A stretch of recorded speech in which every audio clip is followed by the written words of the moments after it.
Welcome everybody. Take your seats. It will take few minutes, but we will start with Teodora, our master of ceremony.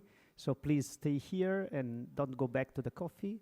And in 2 minutes we will start. Thank you very much.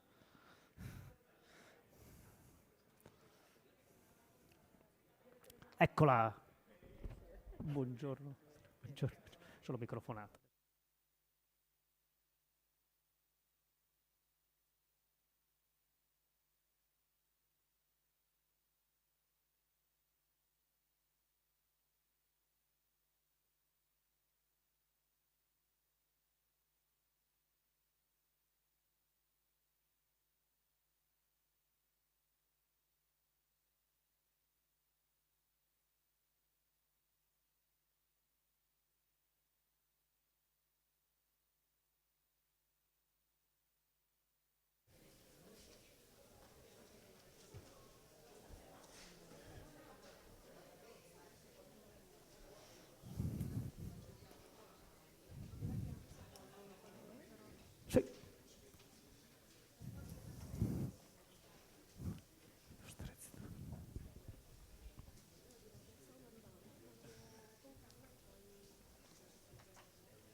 Welcome everybody.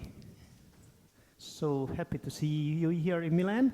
And I don't want to waste your time because of course we have a lot of relators for the speech. So I leave the stage immediately to Teodora Gilkova from ACCP. She will be the master of ceremony. So Teodora, please, let's introduce our event. Thank you very much. Thank you. Good morning, all, dear ladies and gentlemen, valuable guests, speakers, attendees. Welcome to Milan. Welcome to the Cluster Meet Regions in Milan. It's a great pleasure to welcome you today. This is our 15th event of the cycle Cluster Meet Regions, but the first one for the year and the first one in Italy. So we've been waiting for a long time to come to Italy. So we really thanks to our hosts for the great job they have done. And please, all of you, use every moment to network and open the door for new opportunities. I will later go through the agenda of the day, but now back to Paolo for some welcoming words. Paolo, the floor is yours. Just few words. Just to thank Regione Lombardia for hosting this event, and of course the technology is not working as usual, and of course ECCP for awarding the event in Milan, and finally in Milan together. I must thank also all the relators and moderators for the huge and kind availability, and also of course my staff. They have been so helping and supporting in this last day. So this event is somehow is one of my ideas. So everything that goes wrong, it's my fault. Everything that goes right, it's my staff to thanks. But don't want to waste the time again. And for the opening remarks, for the opening part, I give back the stage to Teodora for the first part of our event. Please, Teodora. Thank you. Thank you so much. I will be supporting the moderation of the floor today. So very quickly, I would like we to go through the agenda. So just to have an idea how the things are set, there will be opening remarks. After that, setting up the scene, 2 panel discussions. There is a lunch break. Use the opportunity for networking. Then we will have a pitching session for startups. Tomorrow there will be also a pitching session from the cluster representatives. And there are 2 panel discussions in the afternoon. So this is how we set the floor. We will go towards the end of the day to preview what is happening tomorrow, and we'll give more details about the logistics. So yes, you see it already here. There is also tomorrow there will be a site visit. But now, without further delay, I would like to to give the floor for the opening remarks, and welcoming Elisabetta Colfanieri, from General Director for University Research and Innovation from the Lombardy region. So yes, the floor is yours.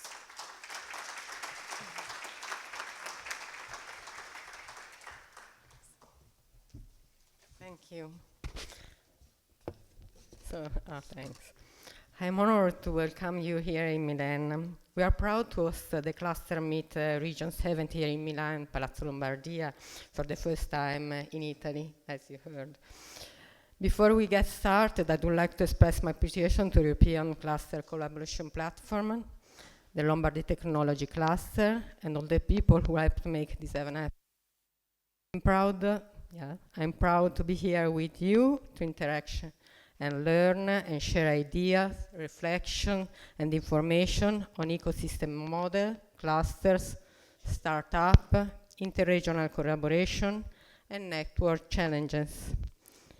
Lombardy Regions in 2013 started a process to set up a network regional technology cluster interested in carrying out an integrated and sustainable system or infrastructures, competence, and methodologies supporting research and innovation. During the past 10 years, the 9 regional technology clusters have been involved within the participatory process by Lombardy region in relation to the definition of the strategies programs. The cluster have supported the region by facilitating within the regional innovation ecosystem the collaboration and the synergy between relevant stakeholders. Today, Lombardy's technology cluster bring together more than 750 members, including companies, research center, university, public and private institutions, and other subjects distributed in all the territory. Each cluster is focused on a specific technology and field of improvement. For Lombardy regions, the cluster carry out an important action of mapping the competence existing within them and in the territory. First, in the area of specialization, as well as in the ecosystem of innovation identified by the smart specialization strategy. The technology cluster are recognized as strategic players to address challenges and promote good practices in the industrial value chain and identify the priorities and themes of strategic interest. At the end of the process, the region approved the work programs of research innovation. This program update each 2 years. By sharing their mission with the other players in the cluster governance, Lombardy companies can access to more innovation and research opportunity in a virtuous circle benefit, not only to supply chain involved, but also to entire regional economic and social system. The focus of our cluster event is on twin transition.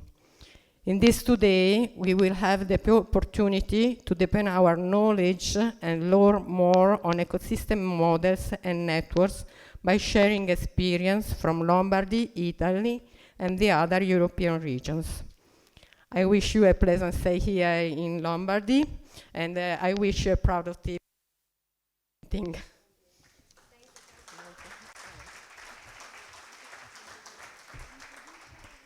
Thank you very much for these welcoming words.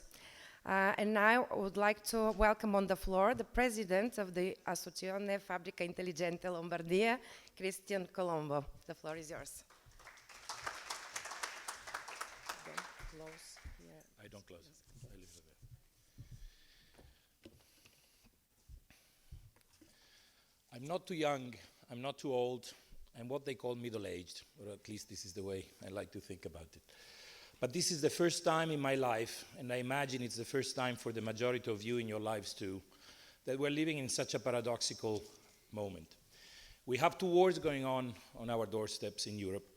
We just went through a few years of global pandemic that closed countries off from each other. What was valid prior to the pandemic in terms of economics and social norms is no longer valid.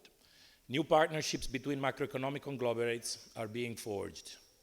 Russia left the G8 definitely in June 2014, 12 years after joining the G20 group in Pratica di Mare, Italy, and joined the Shanghai Cooperation Organization. They had already been a member since 2001.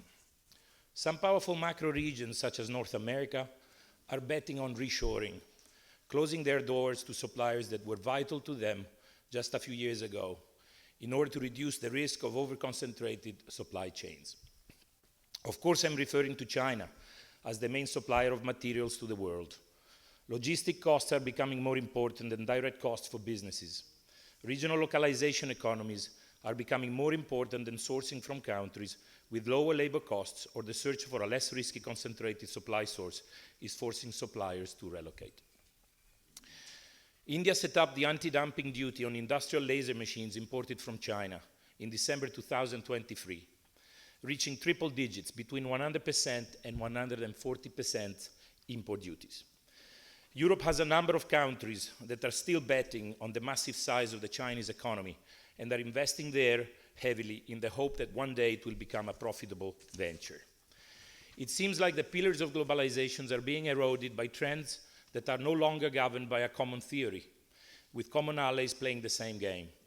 Every macroeconomic cluster of economies, I refer to the group of China-friendly economies and the European and North American clusters, is now playing a different game with different schemas, attempting to counteract in a more or less aggressive way the expansion of China beyond their borders.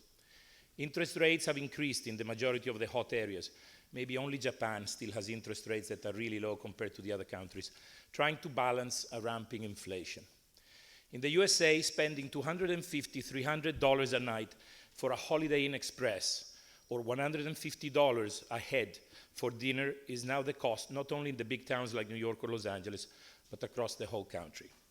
In Australia, Sydney has become one of the most expensive places to live on the planet, where apartments are now sold for 50 to 100,000 Australian dollars per square meter. University graduates cannot afford a mortgage and have to move 2 hours drive from the city to be able to live. Despite this evident increase in the cost of living, the global economy is still in pretty good shape. But social differences are becoming more and more evident. Huge amounts of cash have been released in the financial markets like never before in the past few years, and the effects are still evident, highlighting cases such as those I have described. Clearly, if this flow of cash is not addressed and spent in the right manner for the right purposes, there is a huge risk of creating social economic imbalances. I don't know if you feel the same way, but I'm totally confused and astonished about what is going on around the world at the moment. Sometimes I wonder if this is the world where I would like my kids to grow up in. However, as an entrepreneur and a strong believer in the European cause, I was educated at the European School of Varese and lived for many years in multiple European countries such as Spain, France, the UK, and have traveled the world for more than 50% of my time over the past 30 years. I strongly believe that now is the right moment to join forces as Europeans like never before. We have culture, we have history, and we are able to get along despite our differences in languages. This is not an impediment and has the potential to become a strength if we all recognize our different origins and cultures. Events like Clusters Meet Regions are the ultimate expression of what as Europeans are able to achieve when we join forces. During these 2 days, we will be able to share and network the most important innovation practices at regional and European level, including supportive initiatives for the business, industry, and research ecosystem. In particular, in Lombardy, where we concentrate one of the highest percentages of manufacturing capacity in Europe, we strongly believe that digitalization, together with sustainability and circular economy, supported by artificial intelligence and the digital transition, is the perfect way to start new economic trends that can distinguish us from the rest of the world and can give us, as Europeans, new competitive advantages. Great things have been achieved and many more are going on, like the Smart Specialization Strategy, S3, the international networks like the Vanguard Initiative, the 4 Engines of Europe, or the Deep Tech Innovation Valleys, and of course the European Cluster Collaboration Platform. It is extremely important, though, that we all recognize that in order to achieve these goals and achieve future economic and social political success, we have to find ways where it is simple, easy, and practical to deploy these innovative developments. Manufacturing companies, particularly in Lombardy, where the majority of the companies have less than 50 people, should not have to face impossible burdens and difficulties to receive funding or tax credits to promote these new goals. Otherwise, it will be a recipe for disaster. We don't have a second shot. The tsunami of unfair competition practices that we see today from Chinese companies is here now. It's happening as we speak. We can't bury our heads in a hole like an ostrich with the illusion that these new trends that are setting policies will be the formula to success. We need to support manufacturing companies with easy, disruptive incentives to help react quickly with ambitious plans. It's an expensive plan with a strong return that will be very clear if we make life for innovators easier.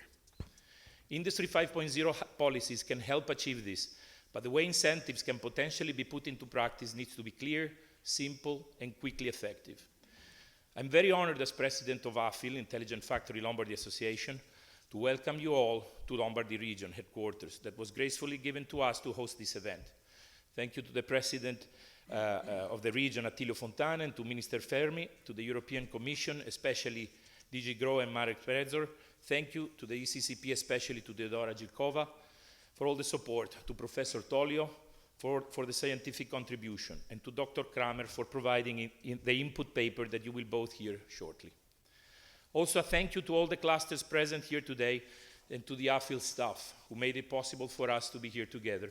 And of course, thank you to all of you for coming to this event. And I wish an exciting couple of days in the spirit of European institutions and research centers uniting forces to create more and more strategic communities, to create a brilliant, successful future for our manufacturing industries, for our families, for our kids, and of course for us all. Thank you.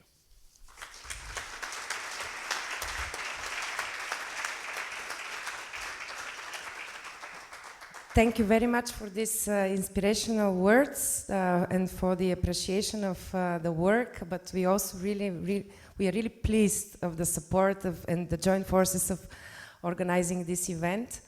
And I think all in the room agree that we have to join forces as Europeans as well as cluster representatives to build our future together. So now we will continue with Gianluigi Viscardi, the president of the National Cluster Intelligent Factory Cluster. The floor is yours. Gianluigi will speak in Italian and there will be a translation. Thank you. A direct translation from Bergam dialects to English. Buongiorno a tutti. Scusate, ma non ho studiato inglese perché sapevo che arrivava intelligenza artificiale e quindi dovrebbe tradurre già in automatico, per quello ero un po' avanti quando andavo a scuola. Bene, buongiorno a tutti. Ringrazio l'organizzatore per questa opportunità e per aver scelto Milano e la sede della Regione Lombardia, una delle regioni più innovative d'Italia per questo importante evento. So good morning everybody. First of all, sorry for not speaking English, but thanks to artificial intelligence, or I would say myself speaking from the end of the room, we will have the direct translation. So again, good morning everyone. I would like to thank the organizers for this opportunity and for choosing Milan and the headquarters of Lombardy region, one of the most innovative regions in Italy, for this important event. In rappresentanza del cluster Fabbrica Intelligente, uno dei 12 cluster nazionali, porgo il mio miglior benvenuto a tutti voi per questo incontro di confronto e collaborazione tra cluster e regioni europee. Prego. On behalf of the Intelligent Factory Cluster, one of the 12 national clusters, I extend my warmest welcome to all of you for this meeting of discussion and collaboration between European clusters and regions. Questa è una grande opportunità per consolidare l'ecosistema europeo che punta a favorire lo sviluppo economico attraverso l'innovazione condivisa. This is a great opportunity to strengthen the European ecosystem aimed at promoting economic development through shared innovation. Crediamo non solo nella necessità di dare slancio a programmi di innovazione che abbracciano tutta l'Europa, ma anche alla scelta strategica di valorizzare l'identità sociale, economica e produttive delle sue regioni. We believe not only in the need to boost innovation programs that embrace the entire Europe, but also in the strategic choice to enhance the social, economic and productive identity of its regions. L'Europa ha infatti bisogno di fare sistema, mettendo a fattor comune le proprie energie e sfruttando al tempo stesso le molteplici e diverse risorse tecniche e produttive che la caratterizzano. Europe indeed needs to work as a system, pooling its energies and simultaneously leveraging the diverse and varied resources, both technical and productive, that characterize it. In Italia da anni stiamo puntando sulla costruzione di comunità strategiche legate alle nostre filiere produttive, alle loro tecnologie e ai relativi territori di appartenenza. In Italy, for years, we have been focusing on the establishment of strategic communities linked to our production chains, to their technologies and to the territories to which they belong. Queste aggregazioni e filiere hanno un obiettivo strategico fondamentale. Sono un sostegno concreto e continuo al tessuto imprenditoriale italiano, soprattutto alle PMI. So these aggregations and supply chains have a fundamental strategic objective.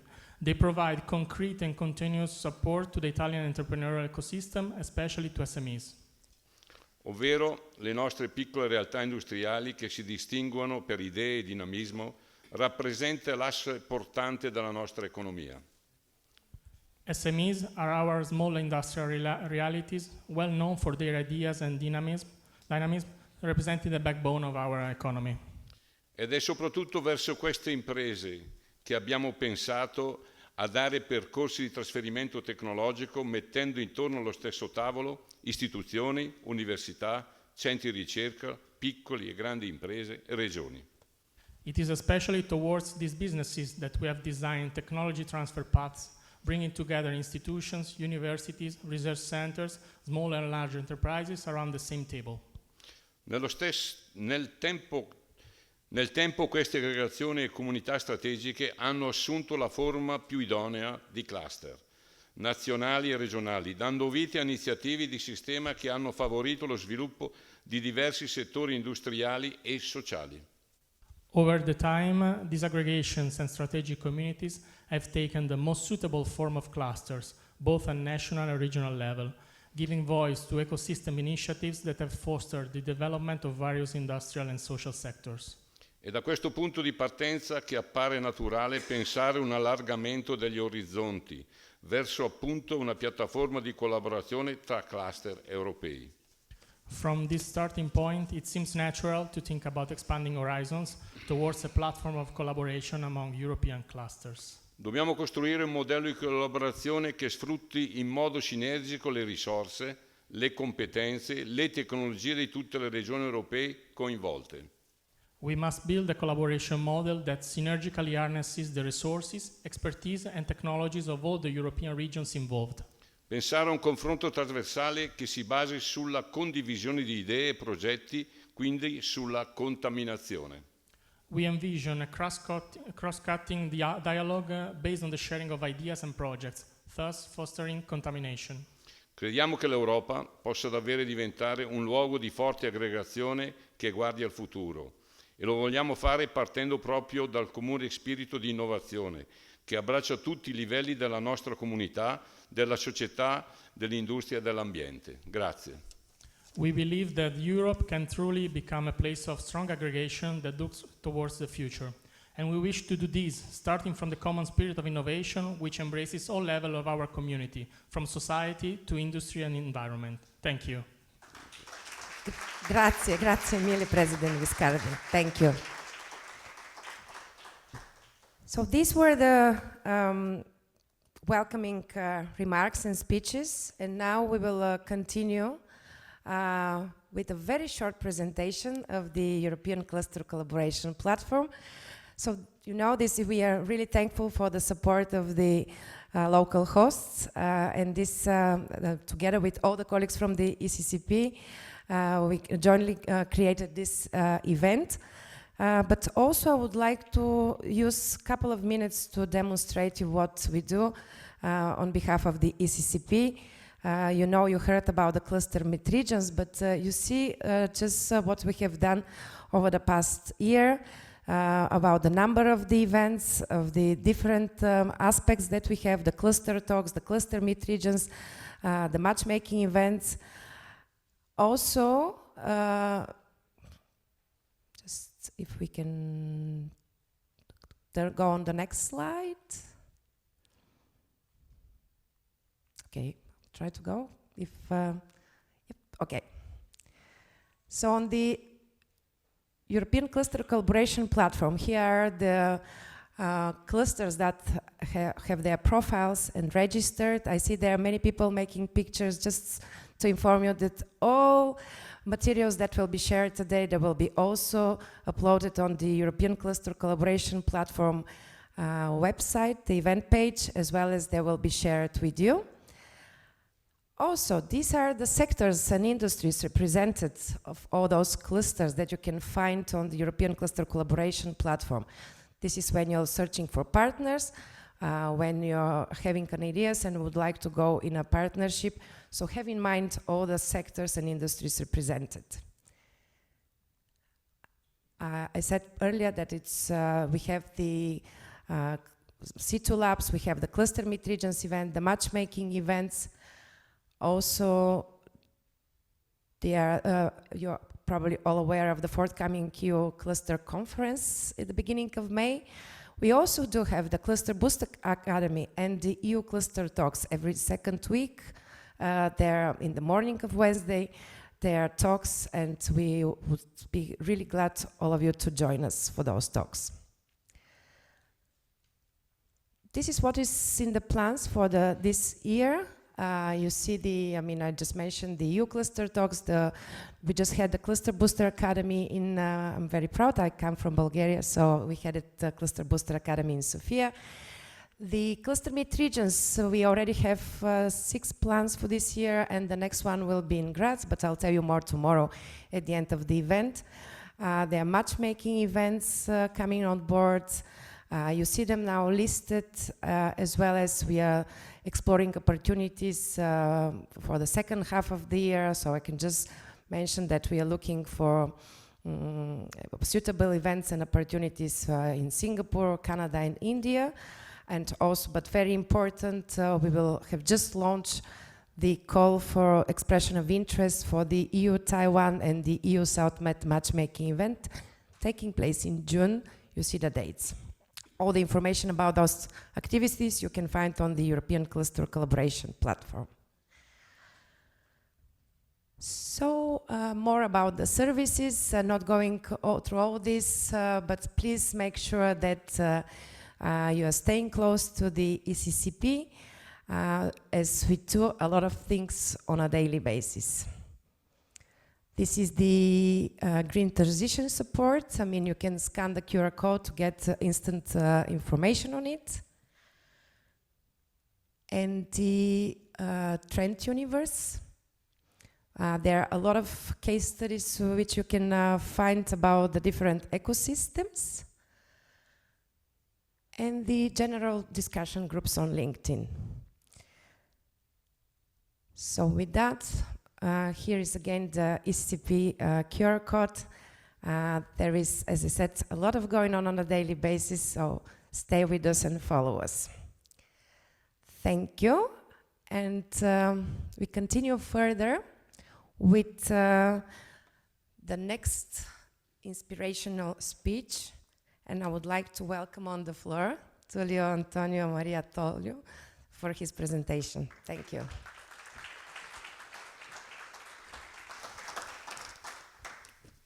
Thank you very much. Thank you, Chairwoman, and thank you, all of you. Today, I would like to talk a bit about the twin transition and the Italian ecosystem and the European agenda for sustainability. And let's start with the topic of twin transition. Twin transition was a term that was created, let's say, when the new framework program was started. And that was a new initiative because in the past, in the previous framework program, we were always looking at other areas in the world saying, okay, they are doing better than us, right? So USA is doing this, so why don't we do that? Japan is doing this, why don't we do that? For the first time in the new framework program, Horizon Europe, the idea was, okay, let's say something in which Europe has to be the leader. So it's something where we want to be ahead of the others. And twin transition is this topic. And in fact, it's based on very strong points. First, we cannot survive in a planet where we continuously remove resources and pollute it. So obviously, we have to do something for the planet. And on the other hand, we know that technologies are evolving very fast, especially digital technologies. So we have to cope with this evolution. They come in our lives. And these two transitions can go together. They can support each other. So that is the basis. Okay, so that was a message that was conceived more than 5 years ago. And after that, as our president, Colombo, remind us, we had a pandemic, we had contraposition of blocks, we had wars, and soon we will have a European election. So we have to think again about our message for the future and for the next framework program, for instance. And obviously, in order to do that, we have to conceive new visions, but consider also the past, what we have done up to now. And, you know, democracies, I think, are very good at that. You know, we are free to change, look at the past, and not forget the past, but look at the future and continuously change. And this is a great opportunity in this moment of great evolution, because democracies can be very quick in that. So I think it's a great opportunity, but we have to say something on what we want to do. Well, first of all, we are in Lombardy, which is the third manufacturing regions in Europe. And if you consider that Lombardy is connected with very important neighboring regions like Veneto, like Piedmont, Emilia-Romagna, La Pianura Padana, basically is the biggest manufacturing area in Europe. And therefore, here is a good place to start thinking about the future. I think it's a great opportunity. And so what do we want to think about? What is the message we want to convey for the future? Well, first of all, we have to say that something has already been done. You know, the Raw Materials Act and the Net Zero Act are becoming reality. So they are documents that are going to be enforced in May. So these documents are going to stay. They are looking already to the new framework program, right? So we have to say something that is connected with these ideas that are contained in this document. That obviously sustainability is not only sustainability for the planet, but it's also economical sustainability and social sustainability. And we have to consider that. Because you have seen what happens if you don't consider, for instance, in agriculture, it was quite clear, right? If you take only one point of view, then you miss other connections that are extremely important for our societies. And therefore, this doesn't work. We have seen the evolution of electromobility and the problems we are starting having with that. And therefore, we know that we have to consider it, but obviously in combining it with the economical sustainability and social sustainability of this change. So this is necessary, and this is probably what we will need to do for the future, because having put a lot of attention only on sustainability for ecological side, we don't see enough the other portion, and now we have to consider them together. And now, one may think this is a trade-off, right? So if we look a bit more at economical impact, then we'll look less at the planet. Or if you look more at societal impact, then we will look less at the planet. But I don't think this is the case, actually. And we have already an example, a very clear example from the past. You know, in the past, in the 80s, there was this dilemma between quality and cost, you know. Everybody was thinking that, well, if you have higher quality, then you have higher cost. And then the Japanese came in and said, you know, by improving quality, we can reduce cost and everything is better, right? And at that point, everybody understood that that was a good lesson, and we bought that lesson. So now Europe can be leading the new lesson. The new lesson is that we should be able to combine sustainability in the three directions. So sustainability for environment, economical sustainability, and societal sustainability. So this is an important step, and I think that if we are able to do as the Japanese did in the past, we can really thrive and be leading in the world in this direction. So I would like to give you 3 examples of that, right? First example is about energy. You know, we want to have green energy, and it's nice because this is polluting less, and also we don't have natural resources or less than other areas in the world. So that would be a great opportunity for us. But if you want to go for green energy, then you need a lot of products that are needed for green energy. You need to create solar panel, you need to create a storage system, you need to create fuel cells, you need to create windmills. All these things have to be done at the highest standard, with the highest efficiency. And Europe has to, also from the point of view of laws, enforce that we want to introduce this evolution, but with the highest level, technological level. This will make us very strong because we'll be leading in technology for these devices, and we will have, at the same time, probably the biggest market for green energy because Europe needs that, right? And combining these 2 things, we will increase the production because we'll need to produce all these devices, and we will have green energy, so that will be good for the planet. We will have more jobs because we have to produce all these things. So it will be, you know, a win-win situation for everybody. So, but obviously, both the regions, the national governments have to think in this way, produce laws that are in the same direction, and on the other hand, the manufacturing sector, the utility sector has to work with the same purpose, right? So we have to be united, as was said before. But we can do that, you know, we can be winning in all the 3 dimensions. Another example I want to bring you is the circular economy, right? Circular economy is the opportunity of reusing the functions of products, not only the materials. And the idea is that once you use the product, you may have new functions that you want to introduce. Well, instead of creating a new product and use natural resources, use energy, try as much as possible to use existing products, reuse the components, upgrade the components, create a new product from existing parts. And then in that way, you know, we want to have products that convey functions to us, right? And the functions are conveyed by the physical product, right? But if the physical product is reused many times, then these functions are going to cost much less. And this is great, you know, because for our society means to have the same function with lower cost. But for the companies, it means to produce with less cost. And so therefore have the same or even higher margin than in traditional production.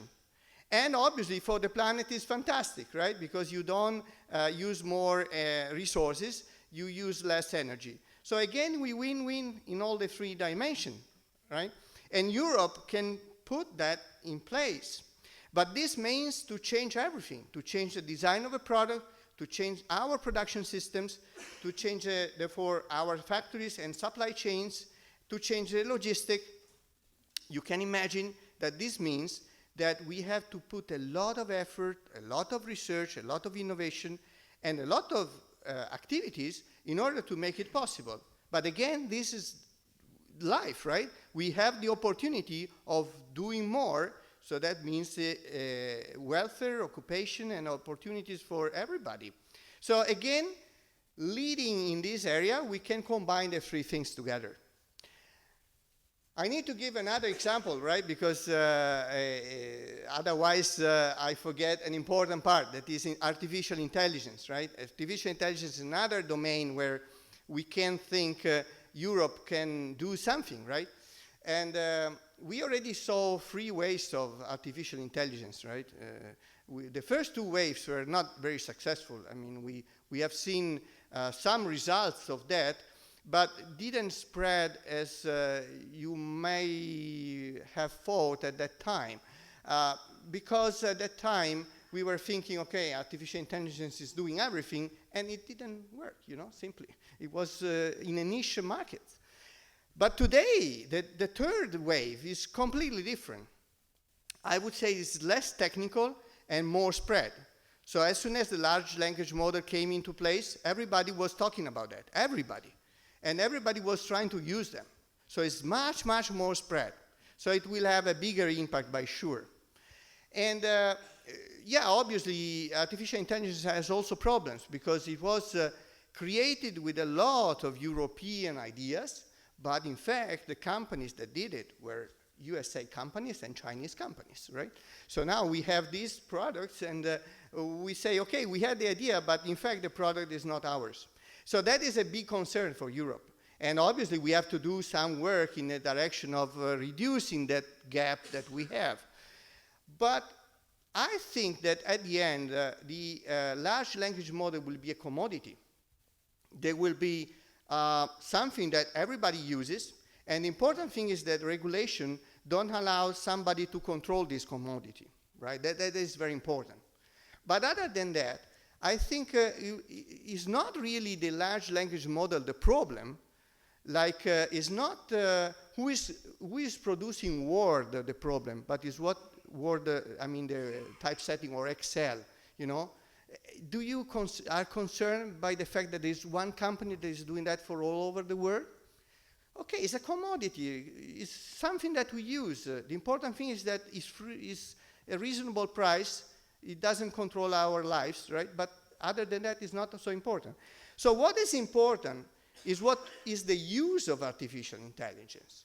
And here, Europe can play an important role, a really important role, because you must be imaginative. You have to create new ideas on how this new device can help us, right?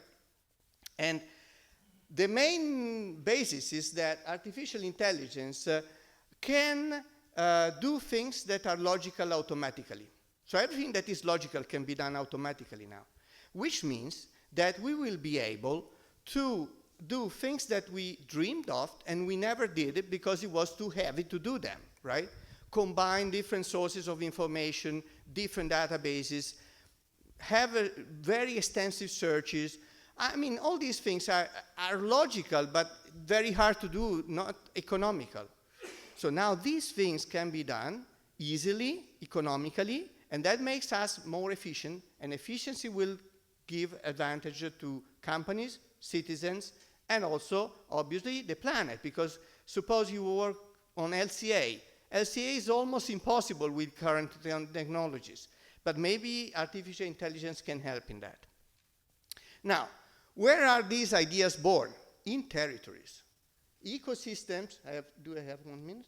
Yes, yeah, okay. Ecosystems are really the key point. Ecosystem is where ideas are generated. Ecosystems are where small, medium enterprises work, where knowledge is created, where competences are generated, and where even big companies have to stay because they can move away due to the fact that the territory is so important, right? So we have really to put attention on these ecosystems, because ecosystems, in particular for Europe, that has a lot of ecosystems, are a great opportunity, especially in a moment of great change.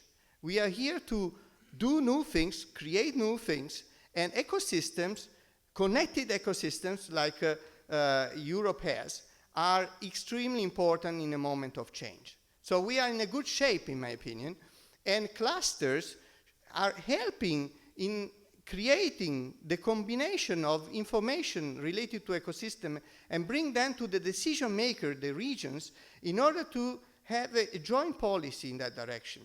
So I think that today we are talking about these topics, and I think that we have a great opportunity today and tomorrow to work in this direction. And there is a big world in front of us and big opportunities, I think. Thank you very much. Thank you, Mr.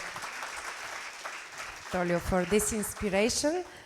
You certainly gave us a lot of food for thought. You've done the roadmap for today and not only for tomorrow, but a lot to think about. And we are really glad that we will welcome you later on during the day on the floor. And now we'll continue with the presentation of the input paper. Majority of you have received it. So I'm glad to welcome on the floor Jan Philipp Pramer, my colleague from the ECP Consortium, for the presentation. Jan, here is... Thank you. Good morning. I also have a twin challenge now because I have to speak after the inspirational keynote. And second of all, I have to do my presentation faster than I planned. So let's see how I cope with this challenge this morning. But good morning again. My name is Jan Kramer. I'm part of the ECCP team, and I have the great pleasure to present the input paper that we prepared for this cluster mid-regions here in Lombardy. And the intention of this paper is really to set a little bit the scene in terms of where do we start, where are the key strengths, what is the cluster ecosystem looking like. Of course, there are many people from the region here, but I still hope there are some new insights from this paper. Now, let's start looking into the economic constitution and the profile, which is both showing you the sectoral composition, but of course also it gives you some first ideas about the specialization profile of the region. I think we already heard Lombardy belongs to an large economic agglomeration. There's a lot of economic activity. It's a powerhouse for Italy. And if you look at these figures, it's clearly visible that the Lombardy region, as the largest regional economy of Italy, plays a significant role. It makes up 25% of the GDP in Italy, with 17% of the population. I found that a quite striking number. And this is also reflected in the outward orientation when you look at the trading patterns, that the region is contributing 26% also to the exports of Italy, with a strong focus on the European single market, which again underlines the importance of our integration. Now, when you look at the employment composition and also the agglomerations, of course, the service sector is important.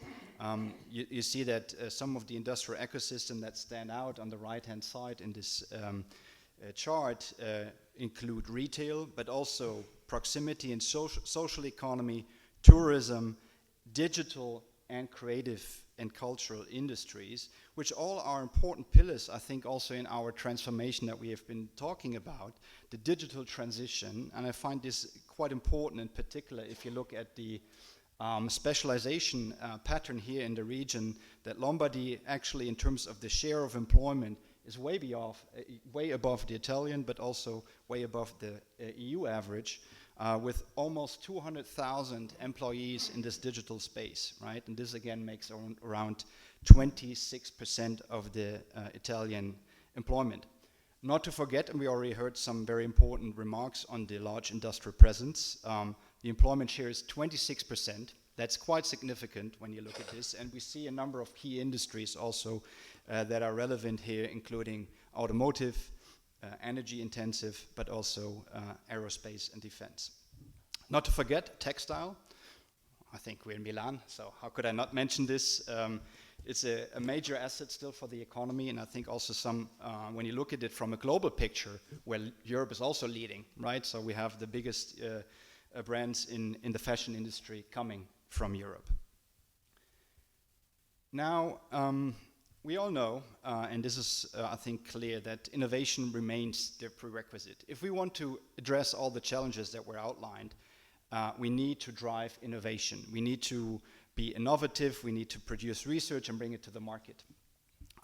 We use the Regional Innovation Scoreboard, which is provided by DG GROW, as a benchmark of the regions. To start, Lombardy is classified in the latest edition of 2023 as a moderate innovator plus, which is a bit surprising to me considering the strength of the region, but we also saw a quite strong increase of the performance over the last 10 years with an increase of the indicator value of around 20%. When you look at the key strengths, you see that what I just said, this research-based composition is quite visible. You see a lot of scientific co-publications which have an international footprint. You have a lot of cited publications, which is an indicator of quality. And you have a number of public-private co-publications, which is a very important proxy to show how things are transferred from research to industrial application. And same goes for design and trademark applications as a proxy for innovation. So these are all visible here as performing above the EU and Italian average. But why only moderate innovator then? And I think one of the key reasons is still in the R&D expenditure that falls below the averages of Italy actually and the EU average, landing at around 1.3% of GDP, Italy at 1.4 and the EU 27 at 2.3. And this is a problem I think we still need to acknowledge, and we need to push that firms are investing, the state is investing into research and development and innovation activities. And now you could say, okay, R&D is not all, there are non-R&D innovation expenditures. They perform around average, so it's not really describing or explaining why we see this pattern at the moment. Last remark on the scoreboard, we look at this indicator, innovative SMEs collaborating, and we believe clusters are in fact key drivers in order to stimulate this collaboration among SMEs, which may otherwise resist this trigger to get involved into these collaborations. Last point, we also looked at the Regional Competitiveness Index, which is produced by the European Commission, and Lombardy is actually the strongest region here, looking at the Italian side on the rank 98 of roughly 230 EU regions, with a lot of potential, especially due to its market size. And I think this is also very important. You have a large local market which allows you to produce and exchange here in the region. Now, we're here for clusters. And of course, coming to Italy, speaking about clusters is like coming home to where clusters have been first studied, right? There have been a lot of discussions Beccatini back in the day on industrial districts, and we see that the innovation ecosystems are strongly also facilitated by clusters. If you look at this map, it's also clear that when speaking about Lombardy region, we see a region with the most active cluster landscape in Italy. We have the highest share of clusters that are represented on the European Cluster Collaboration Platform, which we take as a proxy of really active cluster organizations. 15 out of the 96 are here from the region. And we already learned about the importance of the 9 Lombardy technology clusters, which have been incorporated into regional policy making latest since 2014 and 20 period, but actually also already before when forming cluster policy in the early 2000s here in the region as a key pillar of developing the region. You see a number of industrial ecosystems which are targeted by those clusters. The most prominent ones, the top 3 ecosystems, relate to health, digital, and energy and renewables. For me, that was a bit surprising, I must say. When looking at the industrial fabric, you would expect maybe a slightly different allocation of these cluster organizations. But still, of course, we know that the transition, digital, renewables, energy, is quite important, and that it's maybe a forecasting indicator that there's a lot of transformation happening. Last but not least, I don't want to bore you too much with these statistics, but looking at the cluster organizations, for us it's very important to see what's the power within the cluster organizations to drive the change with industry, right? So we look at these indicators of how large are these cluster organizations, how many members do they actually address, and we see that we have mid-sized cluster organizations here in the region, We already heard from the president for the Intelligent Factory Association, which has more than 140 members, which is quite significant. All over the 9 industrial Lombardy technology clusters have around 800 members, which is significant. But when looking at the size, you do a lot of output with a little input, one could say, when looking at the numbers of staff in the cluster organizations, which are above average small, with only up to 5 employees. Now, why is this all important? This is a slide I present very often. We do this for the 15th time, but I think it's very important to convey this message over and over. It's not just us saying that clusters are great because we are all here in the room and supportive of clusters. We say this because we know from a competitiveness standpoint, a regional competitiveness standpoint, that clusters and cluster organizations help drive change. And they help us to be competitive in terms of shaping the business environment, in terms of shaping firm behavior, and leading to outcome indicators which actually then represent also what we want for wealth of our societies. So all of these indicators are positively correlated with the presence of cluster organizations, some more strongly, some more weakly. And you see, for instance, business R&D expenditure is strongly correlated with the activities of cluster organizations. So looking at the limitation I showed earlier, we need clusters to engage even stronger in this domain.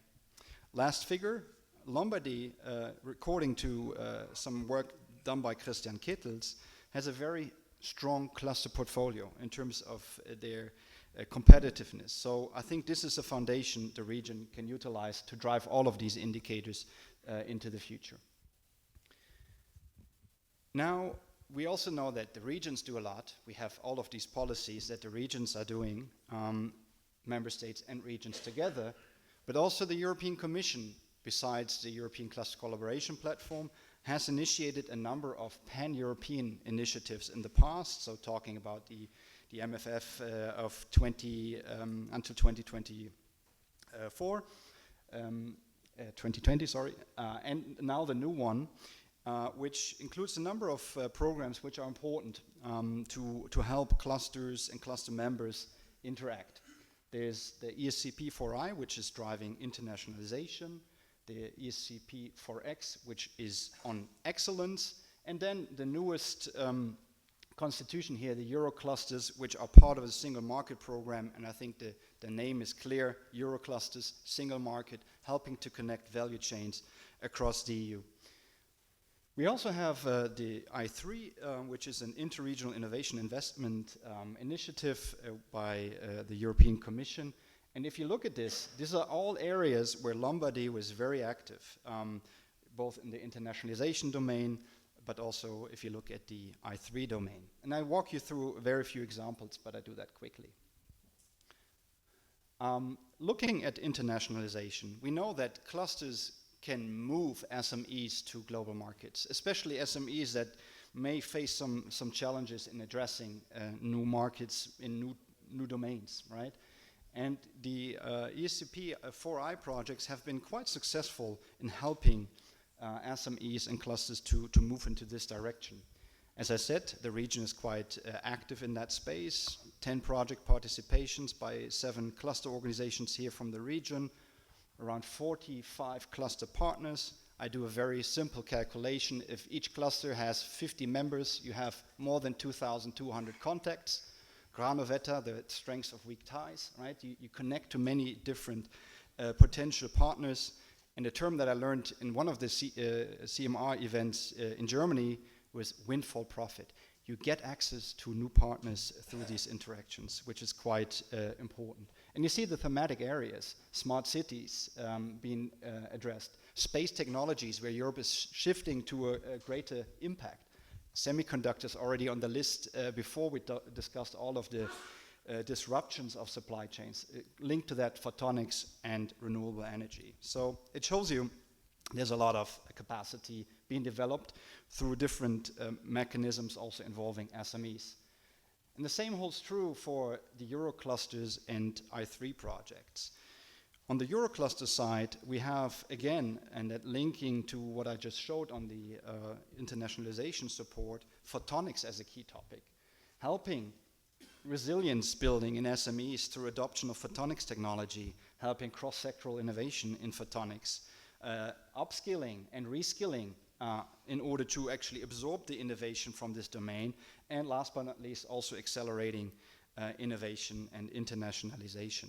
And this is done through various mechanisms I cannot, unfortunately, talk you through now. Looking again at the I3, you see these projects, zero defect manufacturing via AI, circular battery valley, crucial topic, end-of-life composited materials, AI, IoT, 5G for sustainability, also building up in AI-enabled forecasting in more mature services areas. And then resilient innovation ecosystems, including also less developed regions in Europe, in order to unite, as we heard before. So all of that is happening by the means of these projects and through the involvement of cluster organizations. Now, it was already mentioned, smart specialization. That's the way this region wants to develop. And I think it's quite important that when looking at these innovation ecosystems, 8 of them, you need a close integration of your ecosystem orchestrators, if you want to live up to that strategic ambition. And we learned already in our research that in Lombardy, clusters have been involved quite strategically in all of the different stages of the entrepreneurial discovery process, in working groups, setting up roadmaps. And that's also visible in the results that we got from all of the 9 clusters, right? The contribution of clusters to the core topics of the smart specialization strategy is very clear. You see, especially sustainability. We just heard about that in the keynote. That's the driver where clusters contribute. Advanced manufacturing, it's very entangled. Twin transition is visible in this space. And also, of course, smart city, smart mobility, in order to get the transition also in our mobility sector. So it clearly shows clusters have a lot to contribute here. And wrapping up and doing that very quickly, I think we see a very well-established research and innovation ecosystem. I showed a few, let's say, areas of improvement. Clusters contribute to that improvement. We have seen the involvement in interregional collaboration, which is very key in order to absorb also knowledge from the outside. And I just spoke about smart specialization and the 8 innovation ecosystems here in the region. And this is how clusters contribute. I won't go through all that, but I think the matchmaking functionality, the market intelligence functionality that cluster organizations bring in, the transfer component, are so important that we further need to strengthen this ecosystem to leverage it for the region. And with this, I close my as short as possible presentation of this paper, and looking forward to the discussion. Thank you very much. Thank you, Jan. Thank you very much.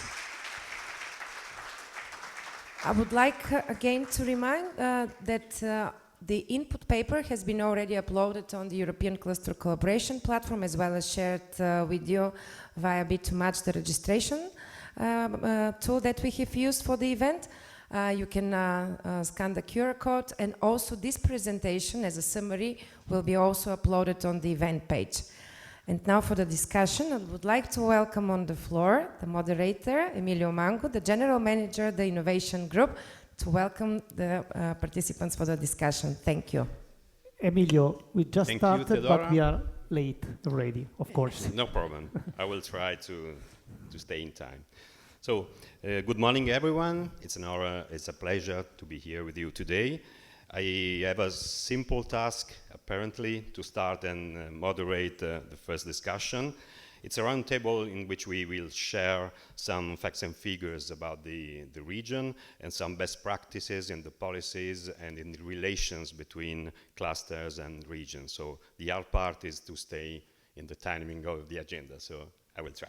To do it, I will call immediately on the stage Maria Grazia Pedrana, Head of Unit for Investment in Research, Innovation and Technology Transfer at Lombardy Region, Marek Shor, Team Leader, Cluster and Policy, DG Grow, European Commission, and Alessandro Marini, Cluster Manager, Associazione Fabbrica Intelligente, Lombardia. Thank you for being here. I will sit with you, so.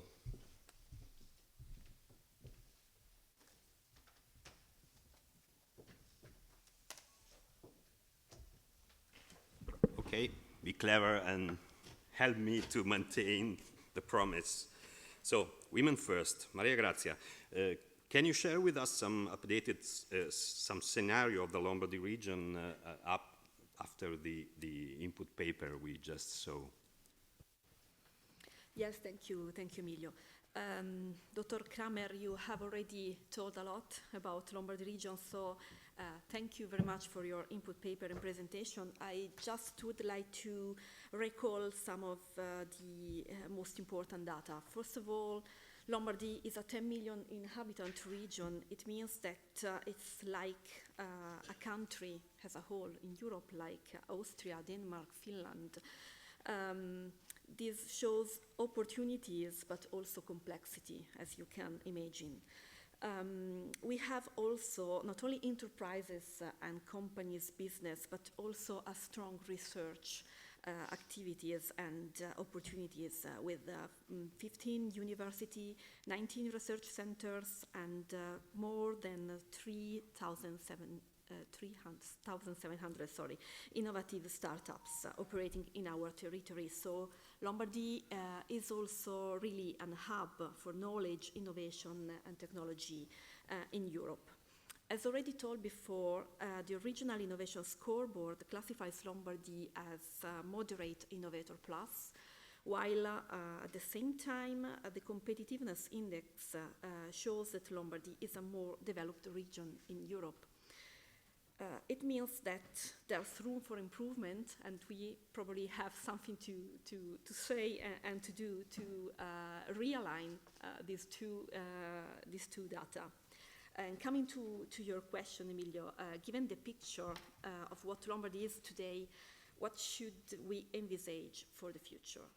In our Research, Innovation and Technology Transfer Strategic Program 2024-27, we identified 7 megatrends as exogenous phenomena that create challenges and opportunities to our ecosystems, impacting to our region in a specific way within a global framework. Since we have little time, let me just mention some of them with the eye of research and innovation and in connection to what Professor Toglio said opening the session. So given these megatrends, what should we focus on about research and innovation? The first megatrend is climate change and environmental impacts. We will face impacts on human health risk in the urban environments, floods, heat waves, and also in the productive systems, shortage of food production, interruption of energy distribution, for example, but also social change due to migration and so on. In terms of transboundary and interregional and intergenerational responsibility, we have to contribute to the huge global effort towards sustainability development, aiming at reducing our emissions and environmental impacts. But I think that we can also take advantage of the opportunities given by new business models where Lombardy could pave the way in Europe, especially in the present situation of scarcity of resources and unpredictable supply chain disruption. That is another megatrend that we identified.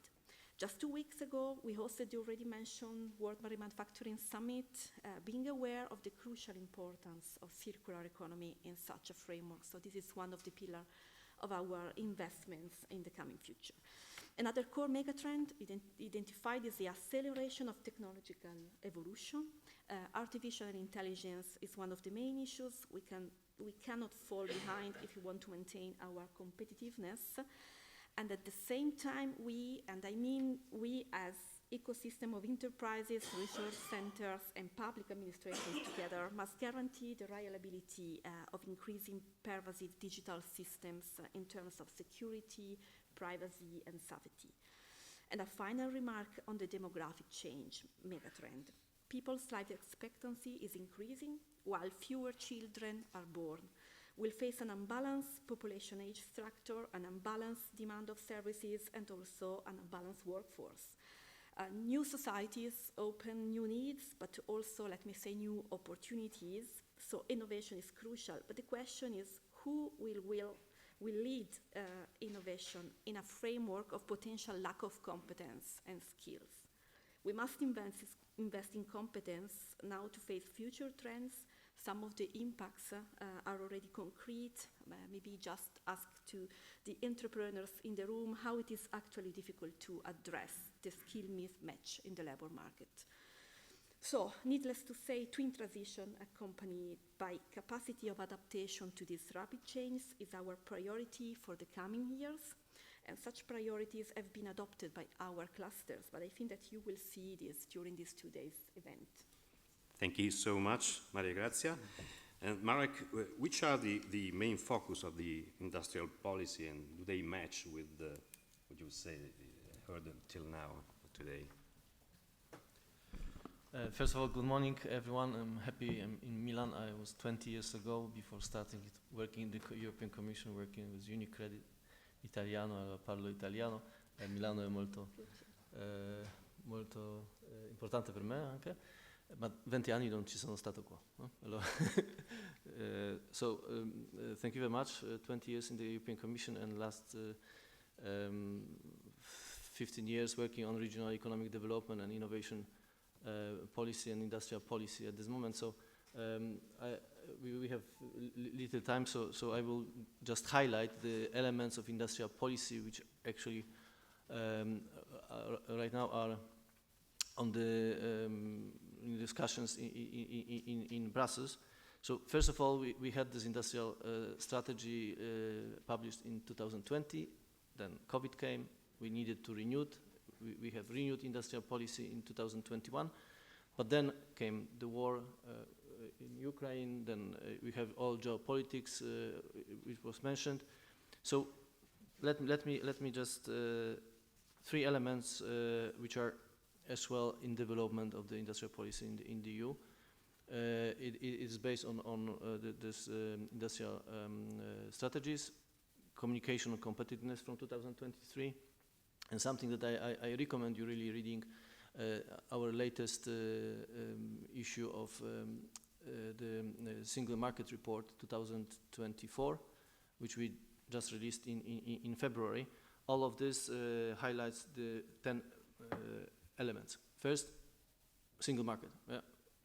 We need to have single market and fight or improve anything which is still hampering the barriers. So we know we have free movement of goods, pretty well done. In services, we are not that far, still not EU single market. Capital as well, we work on capital market union. And mobility of people, it's still not so much easy to do, with posting of laborers, with all barriers, local barriers. Only 3.8% of population, working population in the EU is working in another country than their own origin. So, I mean, we have 440 million people, more than 16 trillion of GDP. We have huge market, but I don't think we still use this and exploit this potential for the really competing with China and US. So this is something, first element. Another element, economic recovery. You know? We have COVID, we all were, we had, there were a few countries which really didn't have really the decrease of GDP recovery. So we came up with this recovery and resilience facility, more than 700 billion euro, parts in loan, parts in grants. But meaning loans, it means you must have return on investment. Otherwise, you are getting more and more in the pillar. So actually, again, if you want to go into details, in February this year, we published midterm evaluation. Up to now, 225 billion out of the 700 have been spent, hopefully invested, and with 1,105 15 milestones of reform. So because this goes investment with reforms all together. This is the main thoughts behind this. It's temporary measure. It's not going to last. So it's just after COVID something that was introduced. Then of course something that was mentioned already, digital transformation. And here let me name some decisive regulatory steps that we've made during last years. Digital Markets Act to prevent all gatekeeper platforms from monopolistic position. Digital Services Act, to ensure that what is illegal in internet is illegal as well. What is illegal in real world is illegal online. Data Governance Act and Data Act to harmonize fair access to data and increase data availability. And last but not least, maybe the most important, AI Act, AI package, which we have just published, and then it's now under discussion. And I will talk about this later because I think this is extremely crucial, and we still don't realize how important it is. But particularly for digital, we are really, just to give you an example, like from 2013, when the EU had in ICT market in the global 22%, it's decreased to 11% right now. While at the same time, the US increased from 26% to 36%. So actually, we lost our market share as the EU. And last but not least, is you remember when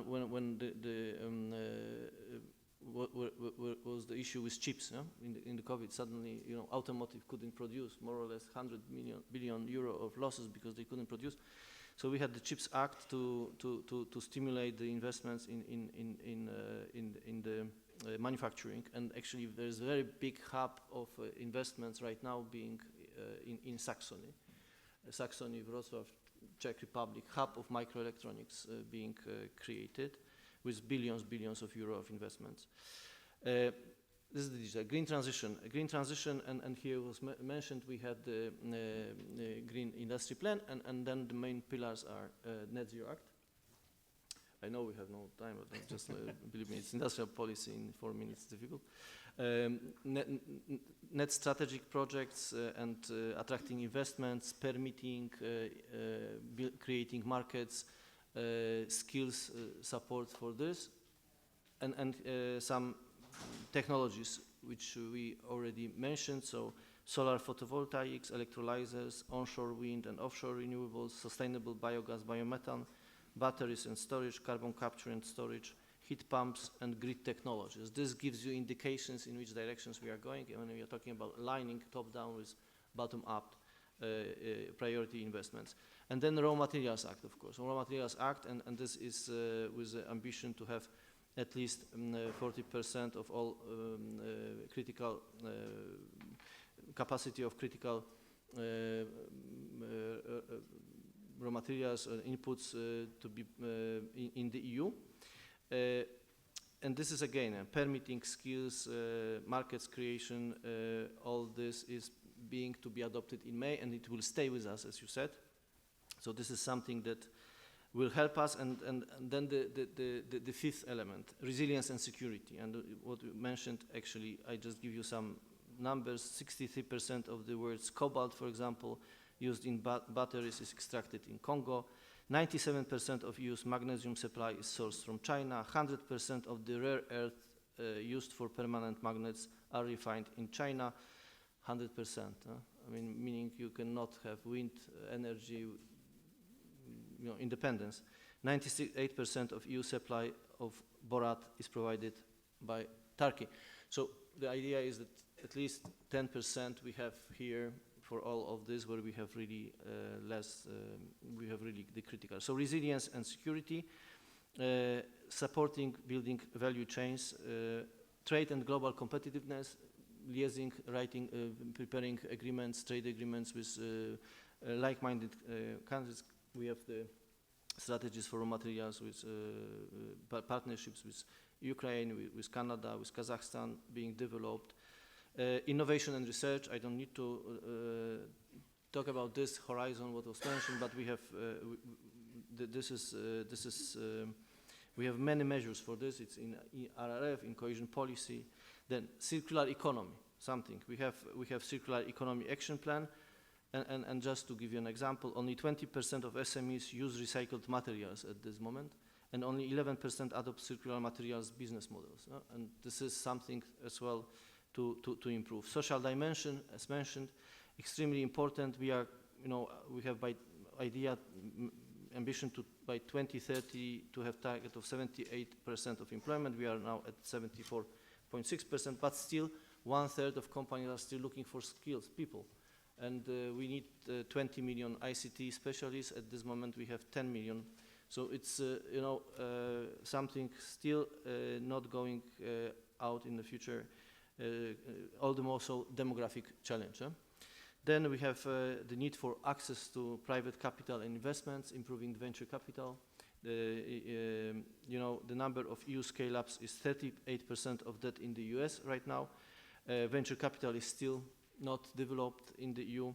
So, but it comes with public investment and infrastructure, where public investment can really leverage crowding in private investment. Without private investment, the transition will not happen.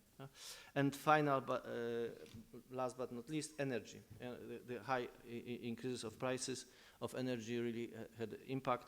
Some colleagues from DG Environment could say that this is good because they always wanted to have the high prices in order to incentivize energy efficiency. But we know it was an issue. 50% was gas dependency from Russia before the war in Ukraine. It has now changed. We managed. So the prices are going down.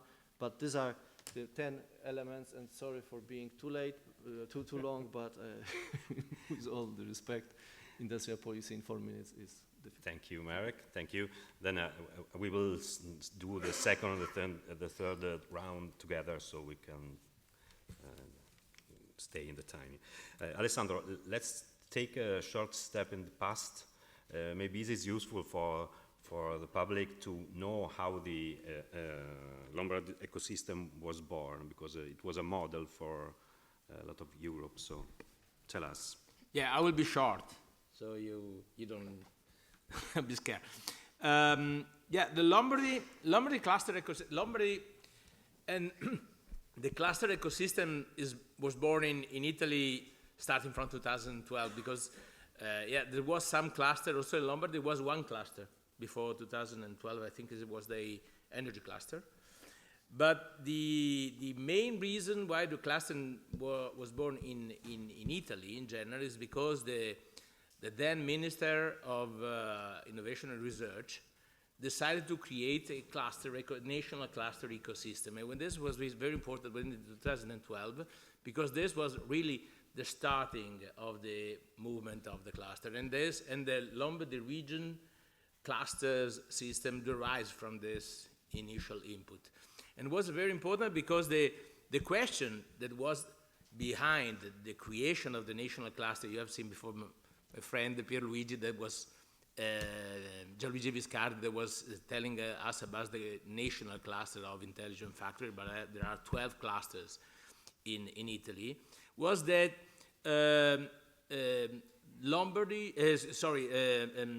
university, research centers, private and public, and of course enterprises have to coordinate themselves to be more effective in terms of definition of the needs in innovation and research, and especially also to be a counterpart of the ministry.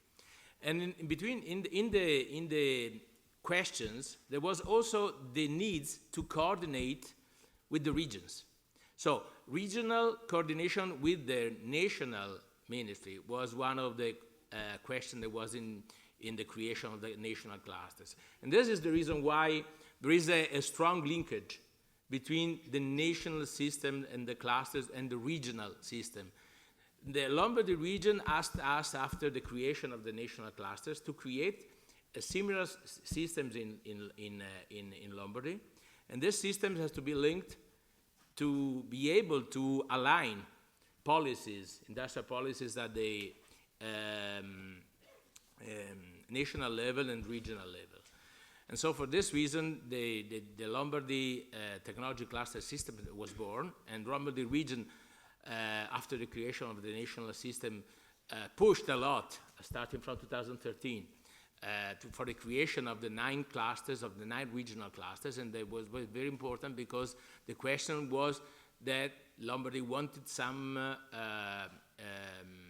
support from the cluster, and the question was to create a linkage between with the national clusters, but also a very strong link with the regional administration, to be part of the counterpart of the regional administration for the creation of the policies, and also especially to be a linkage between the industrial and economic ecosystem in Lombardy with the regional administration.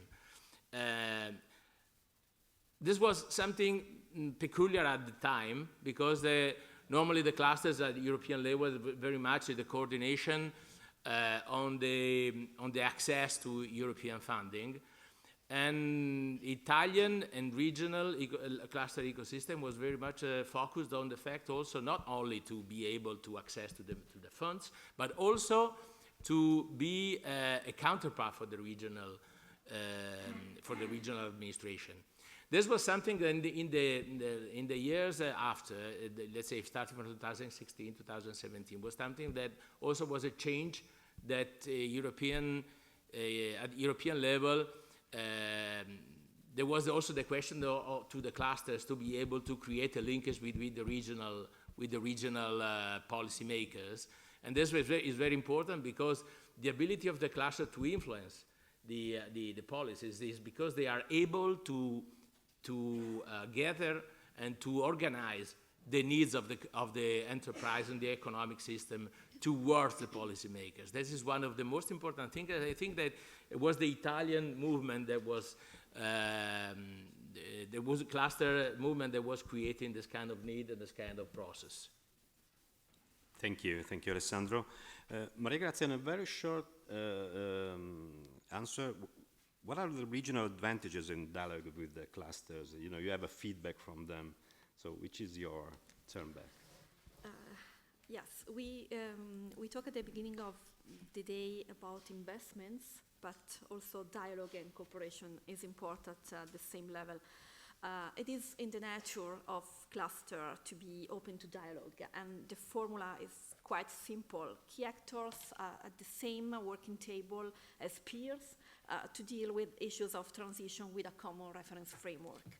So small, medium, large enterprises, universities, research bodies, startups, trade unions, together with the public administration. And it works. It's not surprising, it works. I think that the enabling factors of innovation in our territory can be strongly supported by this dialogue with clusters. And I have a couple of examples of the fields of cooperation that are important now and I think especially for the future. The first one is responsible research and innovation.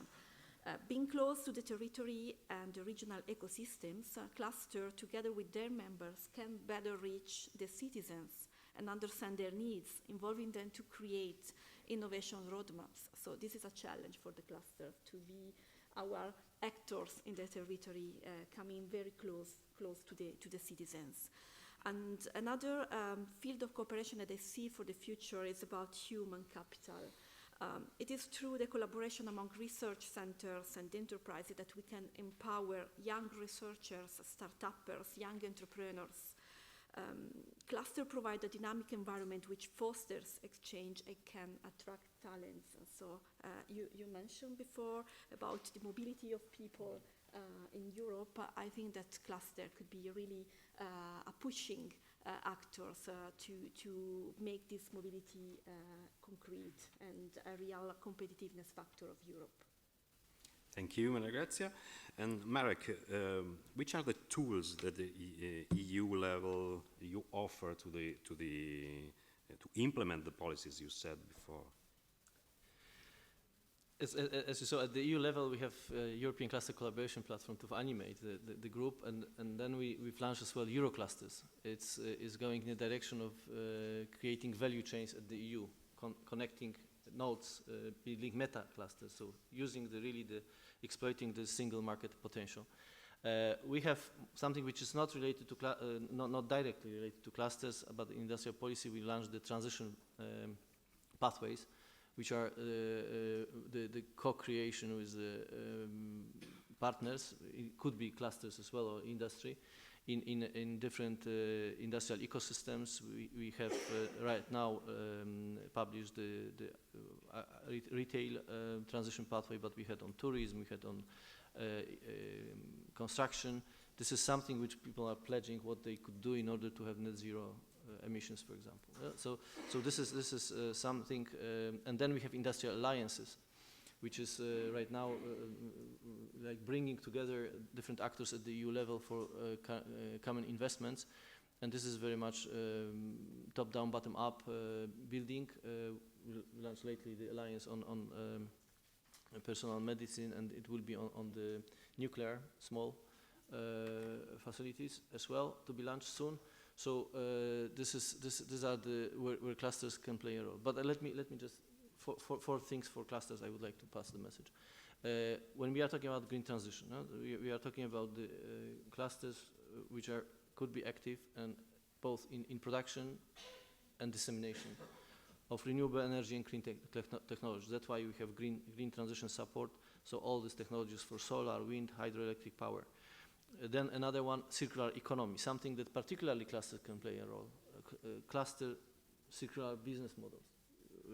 Within, so waste reduction, waste prevention, even recycling, sustainable production processes, and climate neutral manufacturing, everything which is linked to the processes embracing low carbon production methods. This is one. Another one, AI integration in manufacturing. AI integration in manufacturing to enhance efficiency, quality control, predictive maintenance, automation. This is something which is coming and it must be applied. And clusters particularly can play a role. Together, the highest numbers of clusters we have are in ICT. So we have this knowledge, we have this capacity in the ICT in the EU. It's just that we need to accelerate dissemination. And this is exponential actually, and going very, very, very fast. Healthcare. AI in healthcare, the personalized medicine, drug discovery, medical imaging. I don't need to mention in Milan, particularly after COVID, how important this is. And then AI for sustainable development with all climate modeling, natural resource management, and biodiversity. And then two other things which I think in clusters in Europe has still some work to improve, particularly upskilling and reskilling. Being more embedded into the vocational system in the countries, in the regions, liaising very well with universities which are needing to have flexible change of curricula in order to meet the expectations of the business industry. And the fourth one is about the access to financing and helping businesses to reach out to the capital, particularly mid-caps, which are going to scale up. And if clusters have intermediate organizations, I mean the financial providers, it is helpful. We know it's helpful because then they can create mentoring for financing and so on. So these are the four elements which I would like to stress for clusters for the future. And I invite you for European Cluster Conference where we will all discuss it and create collective intelligence from all the European clusters. We have 6 weeks to go, and we have already 500 registrations, and maximum we have 500, but still you can register. We will have the limit. Thank you. Thank you very much. Thank you, Marek. So, last 4 minutes, I will speak about an aspect very important for Lombardy and Italy in general, so small, medium enterprises. They are the most part of our industry. So first, Alessandro, how are Lombardy clusters organized to bring SMA on the innovation path? It's not easy, I suppose. Yeah, this is very important. Sorry. Yeah, it's, the Lombardy ecosystem is especially with small medium enterprises. So the most part of the enterprises are small and medium, and of course we have this role of trying to involve the small medium enterprise into the innovation ecosystem. And all more or less all the clusters in Lombardy are organized as groups, of topic groups that try to share what are the most important technologies for innovation, and in trying to involve all the members, especially small and medium, into this discussion. So one of the things, the most important fact is that these groups, in AFIL we call it strategic communities, but all the clusters have the same groups, have the role of, first of all, there is a coordinator among the members. They select a coordinator, and this is organized and supported by the cluster organization to create all the logistics and the management of the topic group. And what they do is, for example, discussing for the opportunities for funding, national, region, European level, and of course discussing about the needs, and try to organize the needs, and try to organize also the possibility for the members to access to the funds. But the most important thing for the SMEs is that they can access an ecosystem of people, peers on one side, and on the other side, for example, technology research centers and universities, and especially big enterprises that can help them to be introduced into the innovation center. So, for example, what we think about the fact that one enterprise that want to initiate a journey into innovation can enter in one of these topic groups and begin to understand what's happening, and begin later to understand how to participate to a project as a member. And then this is a growth, and they create a knowledge and the ability to be involved. And for the big enterprises, it's very important because they want to involve their supply chains into this process, because they want to be better suppliers and being able to manage with the most advanced technologies. And so they are very willing to participate to the process, so especially for creating a better supply chain in their environment. Thank you, Alessandro. And then we close with Maria Grazia. Which are the calls and initiatives from Lombardy for SM?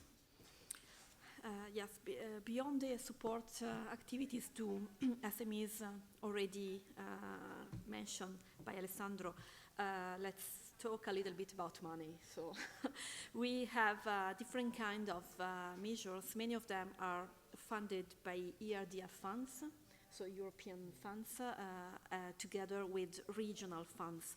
We have for this new programming period to 21-27 more than 500 million euro for research and innovation projects and activities. And we have also added new regional resources as a sort of huge recovery measure after the pandemic, with more than 100 million euros for research and innovation. So there's a lot of opportunities, and our call are addressed mainly to SMEs, which constitute the core of our economic and development system. I can mention a couple of measures we have recently launched. The first one is Ricerca Nova, something like Research and Innovate. It is a grant and loan scheme. For the moment, we have allocated 54 million euros to support industrial research and experimental development projects. So for R&D projects, SMEs receive 10% grant and 70% loan at 0.5 interest rate, with an increased grant up to 20% for green projects. So it is really focused on twin transition. We have another measure that is still ongoing called Brevetti Patents. This measure is quite different. It is a small grant, lump sum between about 6,000 to 7,000 euros to support SMEs for the international or EU patent application, and for extension of an Italian patent to EU or at international level. And personally, I am convinced that this is really an important measure, even if the amount of money is small for each of the company, because traditionally companies do not pay enough attention to their intangible assets.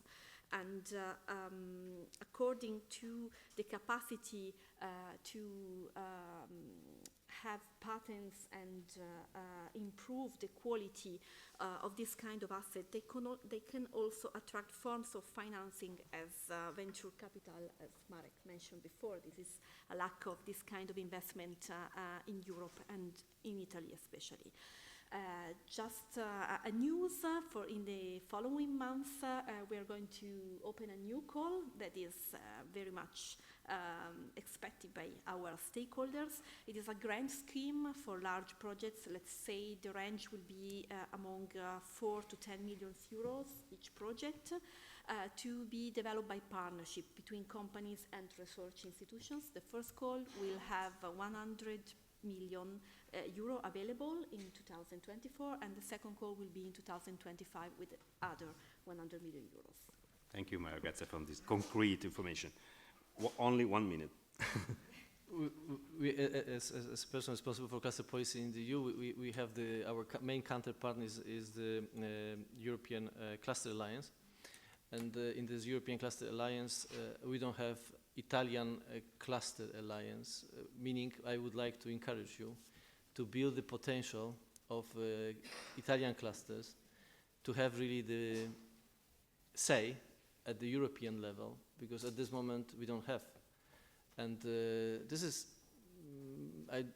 something that I always was wondering, why you don't want to use this potential of having a huge number of clusters and giving with one voice at the EU level. It's not at this moment. We have a representative of Italy, but just not the representative of Italian clusters.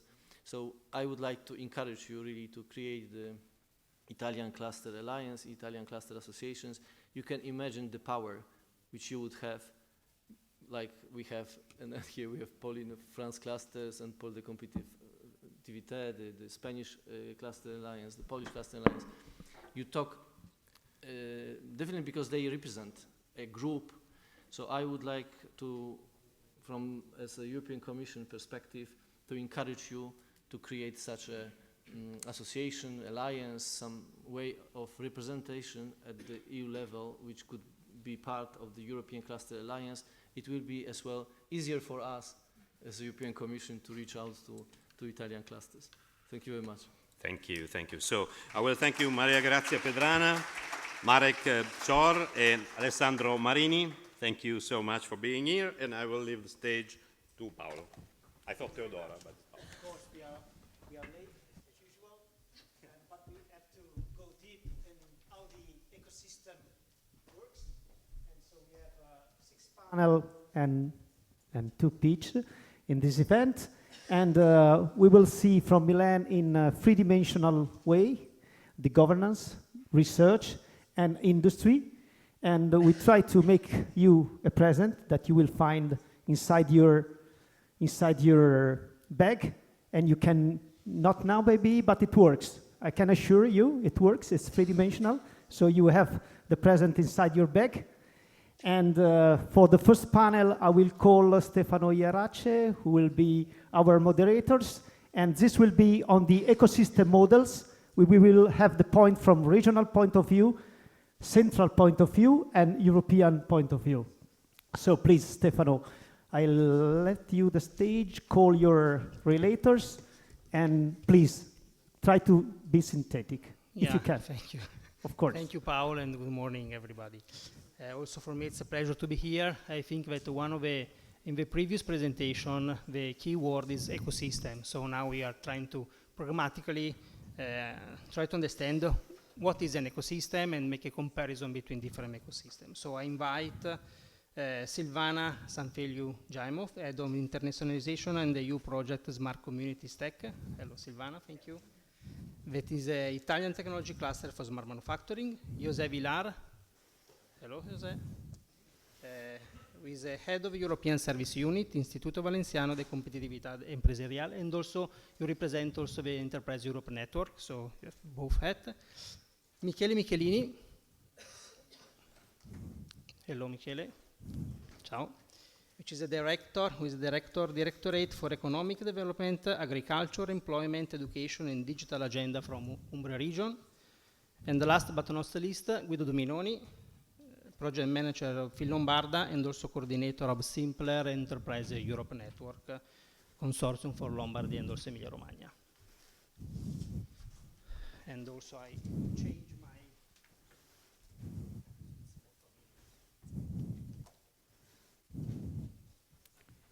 Okay. So, okay, thank you. And first question, let's start from national point of view. So from national and then go to more in detail. What are the main characteristics of your ecosystem at national level for your cluster?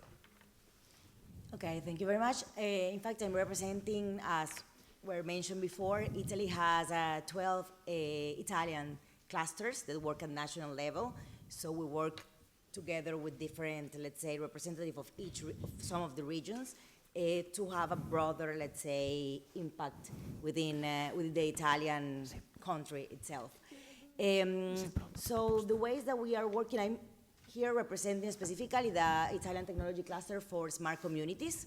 So all the clusters, let's say the national clusters, are guided by a strategy plan that has been defined together with the Ministry of Research and University, sorry. And it has specific lines, really macro areas. Then each cluster decides how to approach them. So as the Italian technology cluster for smart communities, what we are mainly doing is when the needs, let's say, are driven by the cities in this case, because we're tackling smart cities and communities. So we work together. We have a special initiative called Piattaforma Città. So it's like city platform, which is puts together cities, like small municipalities, big municipalities, that share their needs, their issues, the problems they're facing, and that can be, of course, kind of solve or address or by research development and companies, let's say, solutions applications. So we also, of course, as a cluster, have around 120 members in terms of small, medium companies, big companies, research centers, and other institutes. We have gathered up to 90 cities right now in this initiative that I was mentioning. And then, so we take the gathering of this initiative to the ecosystem of the industry and the research, so they can, of course, approach or tackle this, explain what solutions are there already, or tackle and address their research and development initiatives towards the needs that are there in the, let's say, the concrete needs that the cities are mentioning. Another way of putting together, of course, this let's say, conversation and dialogue between small and medium companies, big companies, and research centers. We are spread around Italy, so it's not easy to make them all together, put them in a way. So we have, of course, internal collaborations. We have different moments where we organize working groups, and we have committees representing the research and the industry. And at the same time, to also support them to go towards Europe and access to more European funds and research development around Europe, not only at Italian level. We have created an initiative that has been running for 3 years now, and it's called Partnership for Horizon Europe, which is co-organized by different clusters at EU level, and also together with the Enterprise Europe Network. And the idea is to put together companies that have ideas and that they can present them in order to further develop and find partnerships to present to European projects.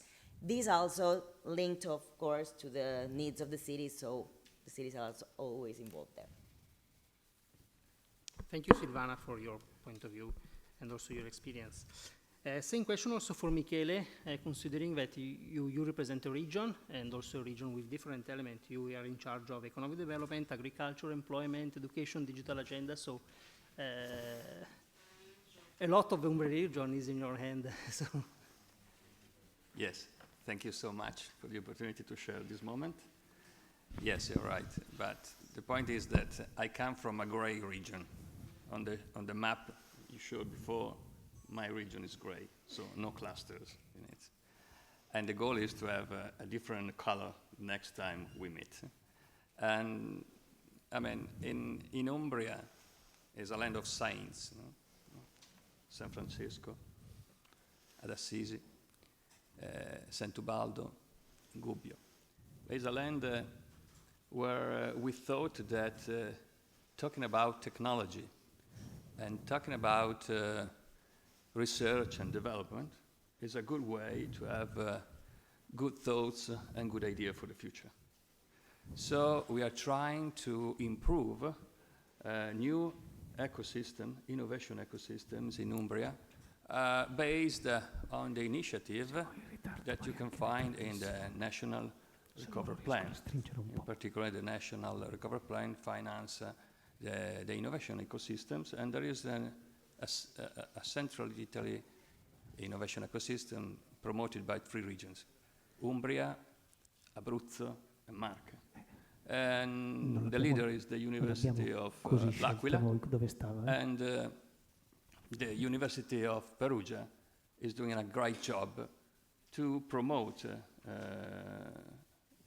and 2 new innovation ecosystem in Umbria. One based on nanotechnology, and the other one based on biotechnologies. Okay, and there are other clusters, spontaneous clusters, small clusters in aerospace market and nautical market even. It's quite strange in Umbria because we haven't got the sea, but few companies are strong connected and related to the markets, the single market, the European market, and even the international market. And then we have another small clusters in digital technology, Digital Innovation Hub, where there is the University of Perugia. The role of the region is to stay behind and support. We are trying to promote a new model for these clusters that has to have a different business model from the past, because the experience that we had in the past is not positive. And so when we have a sort of distrust of companies in relationship with the University of Perugia and the opportunity of technology transfer. So the point is that technology transfer is something different from what the university does. I mean, education, research, and development, I mean, or research blue sky level with a low readiness technology level, it's far from the companies. So maybe this could be the new model to build new technology innovation cluster and technology clusters with companies that will be allocated in 2 places. One in Nocera Umbra, in the mountains. There were a big company that closed, Merloni, and one in Terni on biotechnologies, because there are some large and medium and small companies operating in biotech, okay? And this is a challenge, because there is nothing now, and we are building them, promoting the relationship with the university and the companies, okay? So the public stay behind and support in any way, but it's not the driver. So the point is we are looking for technology, opportunity of technology for the future for the companies. The grants are something different, okay? The grants can help, okay? The grants can help the companies to rise their objectives, but that is not the goal, okay? And the problem is even to develop a business model of the innovation cluster as organizations. Okay, we will help these clusters, but it will have to stay on the market with the services provided from the cluster to the companies. Okay, so if the clusters stay on the market and the companies will stay on the market, we will have success. In other way, no way, we say. Okay, so this is the model. Yeah, thank you, Michele, and I definitely agree with your position, so it's a very good intervention. José, from Valencia, so thank you. So different context, different industrial scenario also, maybe. Of course. So which is your characteristic in your ecosystem. Thanks a lot, first of all, for inviting my region to join this event. We have quite a few commonalities with Lombardia and also with Umbria, I mean, and some of the Emilia-Romagna too. So, but let me go deeper into how are we. We are a Mediterranean region. We stand for around 10% of the GDP, national GDP. Behind, of course, Barcelona and Madrid. We are the third capital. We are also medium moderator, as Lombardy. We do a lot of research, you know, maybe like you, but research sometimes is not strictly linked to success, you know. We need to evolve and put forward new elements, like, for example, research in new business models for our companies. My region, for example, is very diverse. It's very rich in ceramics. Ceramics is also a powerhouse, like Emilia-Romagna itself. And the shoe, the textile industry, the toy industry, the agri-food industry, we are open to the world. We have the largest logistic harbor now in the Mediterranean, right next to Algeciras, at the south of Spain. And we are also dealing with a strong emerging sectors in biotech, in energy, in ICT. And so this cross-cutting cooperation is a fertile ground to drive innovation, to drive new innovation, where the startups, of course, have a say. We have two different poles in our region. We have a strong pole of innovation, an innovation district in Valencia, around the maritime area. We have lots of incubators. There are around 2,000 startups in the whole region, but around 500 in the same pole around the maritime area, with one incubator with 300 startups under the same roof. This is very powerful because the city is also very involved in the strategy of innovation. We cooperate from the regional level to the local level. Maybe we need to reinforce the national level because the move that you did here in Italy, as I understood, you connect the clusters policy to the national level, which is very good, a good move in order to foster and be aligned and not only go for funding, but also going for more innovation. Who drives innovation in my region? Well, same as in Umbria, I understood. We have a large agency, IBACE, in which I am involved. IBACE is the big innovation agency in the region of Valencia. We kind of coordinate the agents of innovation. Likewise, you Michele, in your region, you are doing. And we also, one thing is important, we have also given a push to Horizon Europe participation, for example.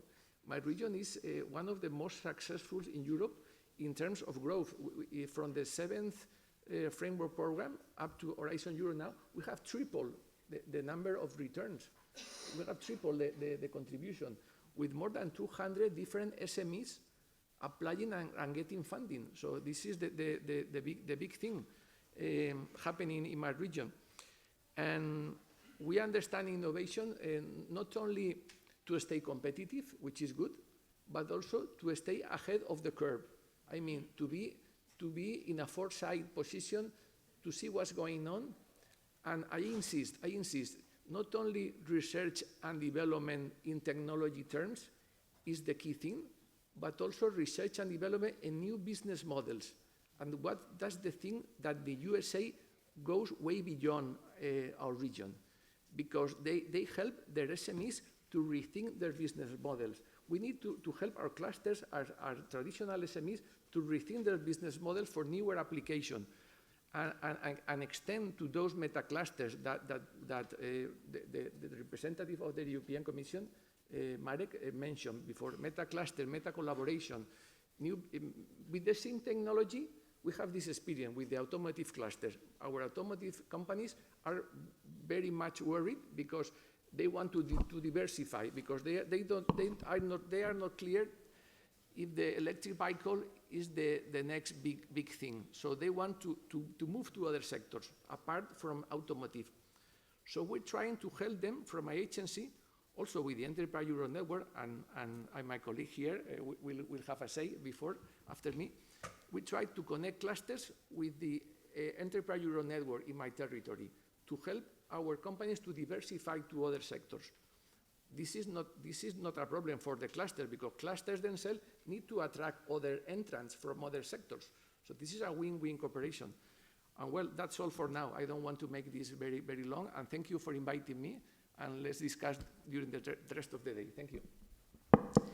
Thank you, Jose. And also very interesting your point of view also on business model, because sometimes we are very focused on technology, on technology innovation and research and development, and not on the value of the technology. So it's very important, your point.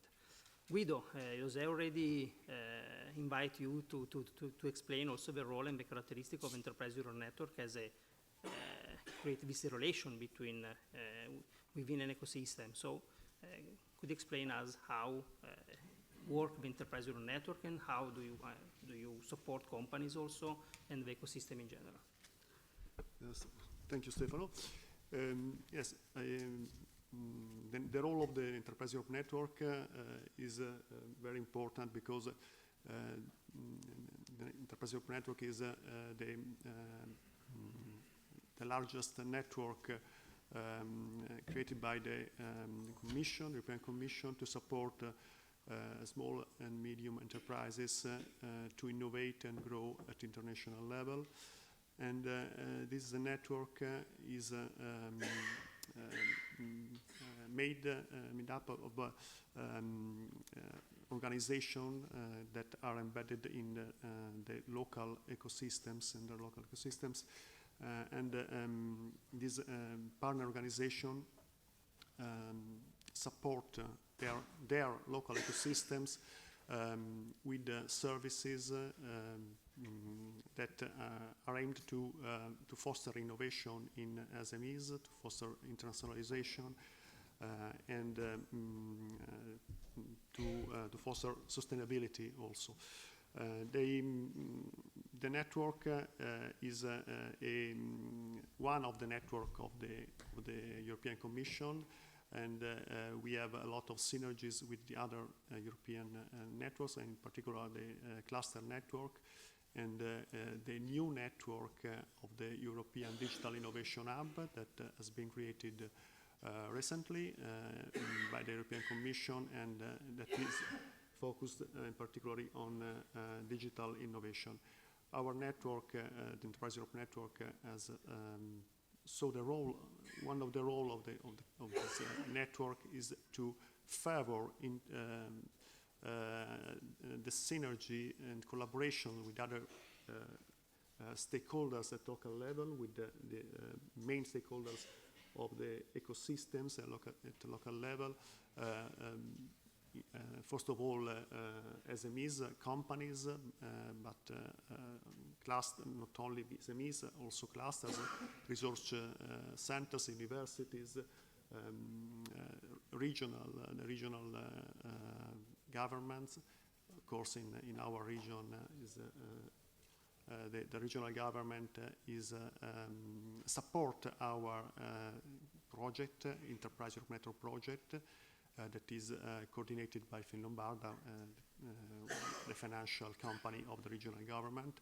So we have the strong support of our region and of the other region that is involved in our consortium, because we are a consortium of 11 partners that covers 2 regions, Lombardy and Emilia-Romagna regions. So we have also the support of the regional government of Emilia-Romagna. And this is very important because we are able in this way to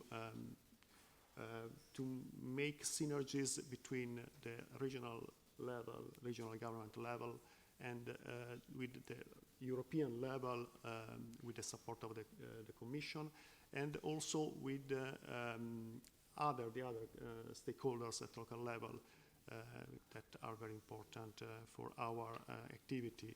We support with our services also clusters and research centers, because our aim is to favor development of SMEs, but we can't do this without the involvement of the other actors of the innovation ecosystem. So it's very, very important for us to involve university research centers and other stakeholders that can help SMEs to innovate and grow at international level. So I think that the most important aspect that we can represent is the possibility to favor synergies, collaboration, and links with the regional ecosystem. Thank you, Guido, also for your intervention. And since another panel before lunch, so I think I kindly ask you to have just 1 minute answer now. So, and it's a general question to you. So, Silvana, if you want to go at the beginning, which is your role in we talked about the twin transition before. So, how do you support the twin transition? Well, yeah, twin transition is like already embedded in technologies, and especially in smart communities in this case. As technology for smart communities, we're tackling specifically, of course, not technology as we were mentioning, but more the application of itself, and not only research and development, but also trying to support being competitive, but also being ahead of the curve, as you were mentioning, on specific topics, specific topics. So we have the mobility part, so collaborative shared mobility, not only for people and citizens, but also all the part of goods and transportation within the cities, then which is of course needing a lot of digitalization, but at the same time it has to be green and has to be energy, conservative, and then we have the topic on safety and security, not only for citizens, but also in this case for infrastructure. So the critical infrastructure, the monitoring of that's also, has to be always having into account both transitions. And then we have the e-government, let's say, and data economy, actually, we call it a topic, which is kind of how to use data. So new business model of everything that you're gathering. If you're gathering information, you should know how to use it, why use it, and then what you can get from it in order to be more competitive and also to provide more better solutions, greener, circular, and digital. So that's kind of our motto. Thank you. Umbria in twin transition. It's a nice title. Umbria is in full transition. It's a reason in transition, unfortunately, but we will be developed. We will be developed in a few years, as we were before. About the twin transition, I would say, okay, the digital transition, the role of the artificial intelligence, fundamental, but the role of the agricultural system. We will have good news from this. Even in Umbria, we have projects that will be able, in my opinion, to be part of e-mobility cluster at national and European level. An e-mobility cluster where the driver is hydrogen. Okay, if you know to extract 1 kilo of hydrogen from water, it costs a lot, 55 kilowatt. But from methanol, it's 0.1 kilowatt. It's a carrier, it's an incredible carrier. And agriculture, that has a great role in Umbria, is working on this. So, I can't say any more about that, but it's a good perspective. Consider that we are part of the national champion, Agritech. The leader is the University of Naples, but the University of Perugia has a great role in developing startups and giving help to companies to promote new technologies, even these different sectors where hydrogen is not starting, as it should be, because there are problems with hydrogens. You know better than me. There's a problem of stocking, but the future is the carriers. And the carrier, I mean, methanol from biotechnology and the biosector and the agriculture sector is a great opportunity. And I mean, we support these companies, this situation where entrepreneurs understand that alone is impossible to survive. So we have to stay together with technology, with the university. We support them even with our local developing agencies, promoting startups and things, as all the regions do. But the point is, we should have a critical mass, stay together and open to other regions at the European level. We are financing everything with European funds, of course, because I mean the region hasn't got a lot of funds. And the point is we should be able to approach to the European funds at the horizon level, for example, in a better way. So we must build alliances with other regions, with other universities, with other clusters to grow. No? Alone, we are dead. Okay. So the point is we are trying to build networks and stay part of this organization. And maybe if you like, I mean, you are welcome in Umbria next time if you want to do it in Italy. Okay? So thank you so much. Thank you. Thank you, Michele, and also for the relevance of agriculture that sometimes should be reminded. Jose? Thank you. I'll try to keep it short because we're running late, I think. Well, in my region, we have two kind of powerhouses now. We have my own agency dealing with support for the digital transition of the companies, and also the new European Digital Innovation Hub, which we are proud to own one of the hubs with 58 partners, universities, RTOs, agencies, regional agencies, and also pooling resources to help our SMEs to move forward. And what's more, we have established links with the Enterprise Euro Network as well, because I didn't say, but I am also the coordinator in my region of the Enterprise Euro Network and Murcia, both two regions. So we have established synergies, sharing a deal flow of SMEs to both initiatives, you know. We help them to become more international, we help them to scale, we help them to move forward, and they help them to become more digital. And in terms of sustainability, same thing, we have IBACE is also very powerful,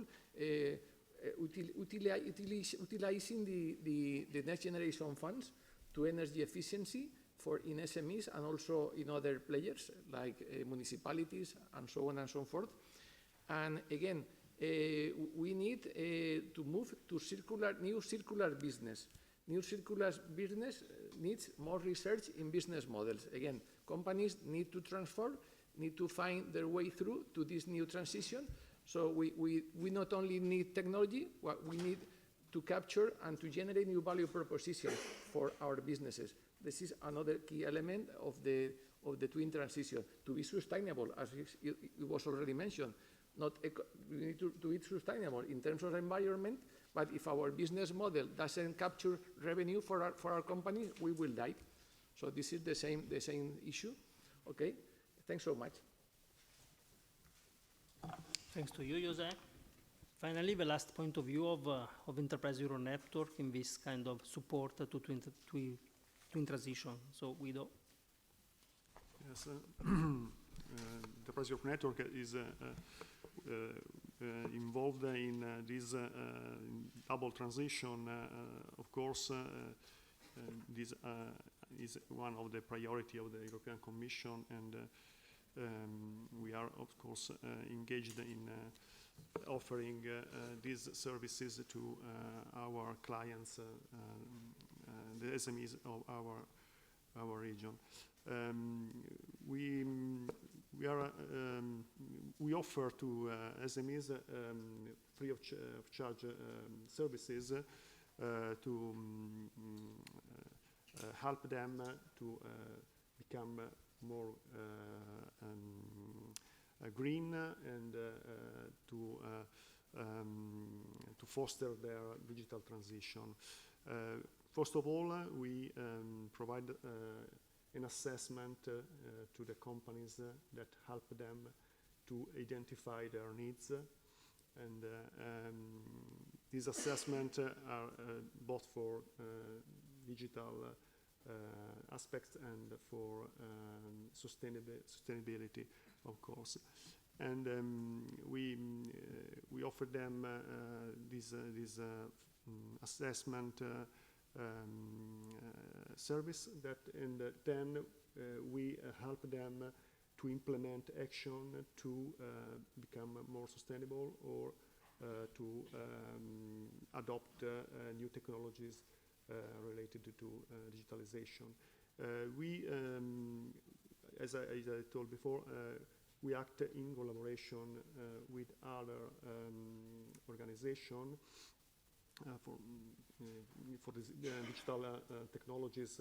We collaborate with the Competence Center Lombardy in digital technologies and with the European Digital Innovation Hub that is located in Lombardy in order to offer to our companies specialized services that can be identified with our assessment tool.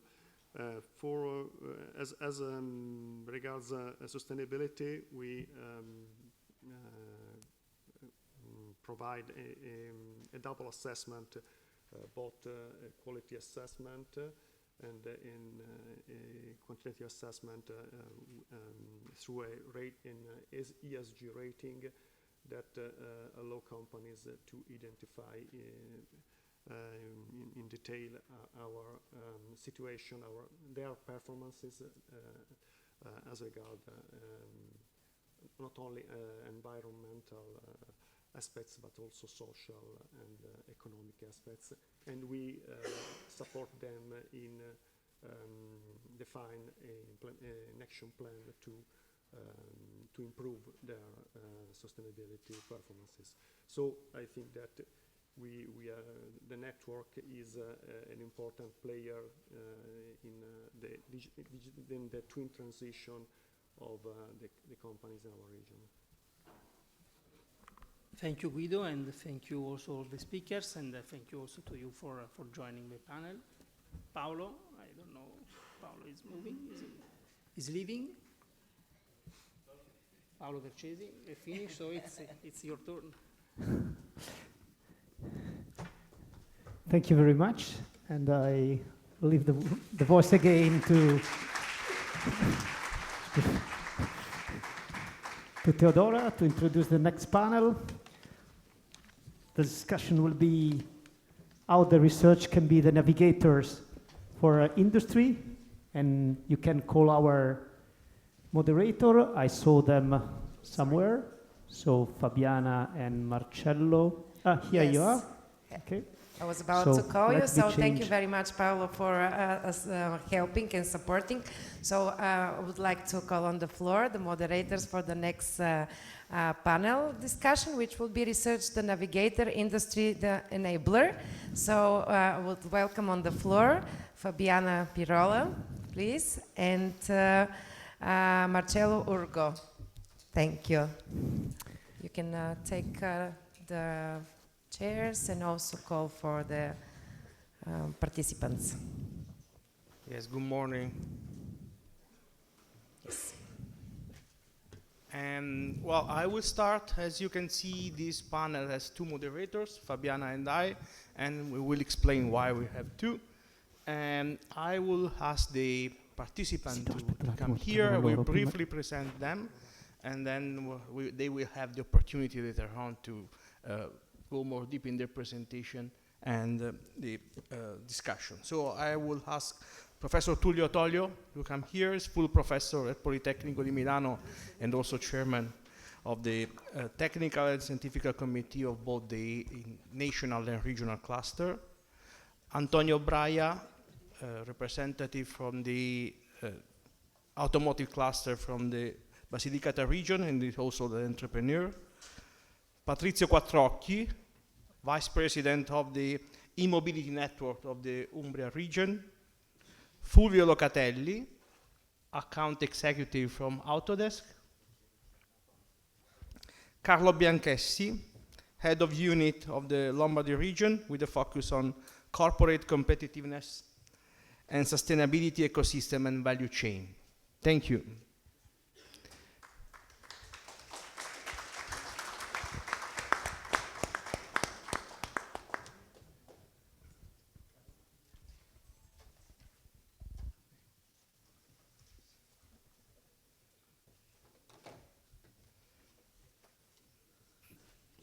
Thank you for being here.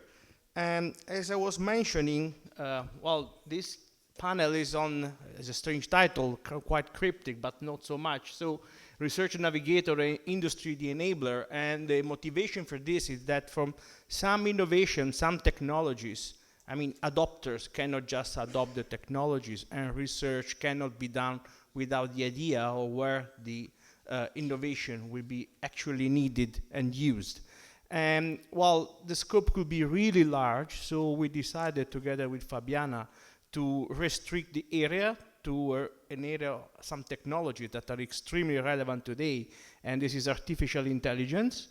And so discussion will be made on this topic, matching the title of the panel. And this comes exactly at the end of a very long and challenging endeavor that Fabiana and I have been doing within the AFIL cluster, and is an investigation on research and innovation priority for artificial intelligence in the company. And this exercise is a perfect example about the collaboration between research and industry. Why?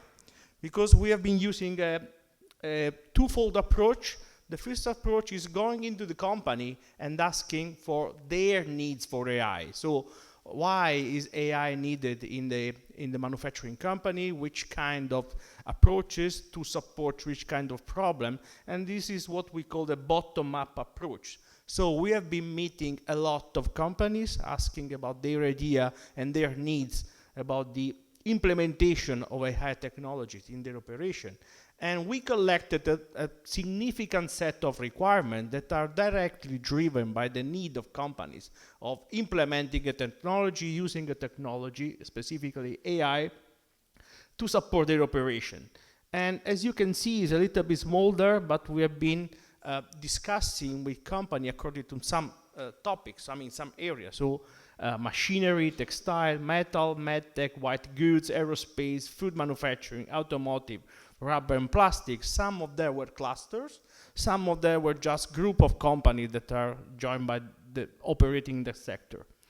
And there was at the same time a top-down approach, because I mean requirements could possibly be some wishes with no hope to be implemented, and we wanted to investigate which were the actual technologies that were ready, that could be sooner or later, but in a reasonable time, because companies were asking for them, be transformed in something to be implemented. And this has been done involving all the research centers at university in Lombardy with people that work in AI, try to investigate and identify the trends in research that could be soon deliver something that could be used. And then there is the matching, if any. So the matching, if successful, leads to identify some research areas that are about ready to be implemented because someone will need that kind of research. So the matching is a set of research and innovation priorities that are actually needed by companies. But at the same time, we could also identify mismatches. So research that is there, but not yet used or understood by the adopters, or some requirements that are not yet satisfied by the available research. We cluster the result of this document into 3 areas, and 2 of them will be what we'll be discussing today. So the support of AI to design innovative and intelligent product service systems, the interaction between the AI and the humans in the factory, and the use of AI to advanced forecasting and planning approaches. The summary, there is a summary of the document. The summary is here.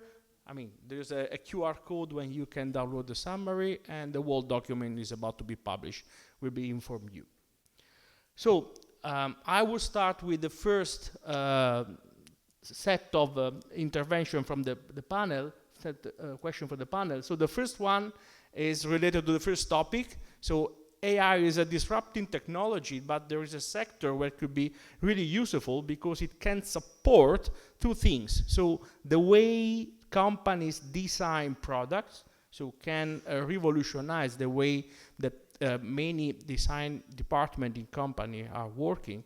But at the same time, AI could be embedded into the products to provide intelligence to the product. So it's a very broad area, but a very new frontier that could be really interesting for the company and from the research. So I will ask the panel, the people in the panel, to start discussing and providing their thought about this. I will follow the list of the panelists here. So I will start from Professor Tullio Toglio.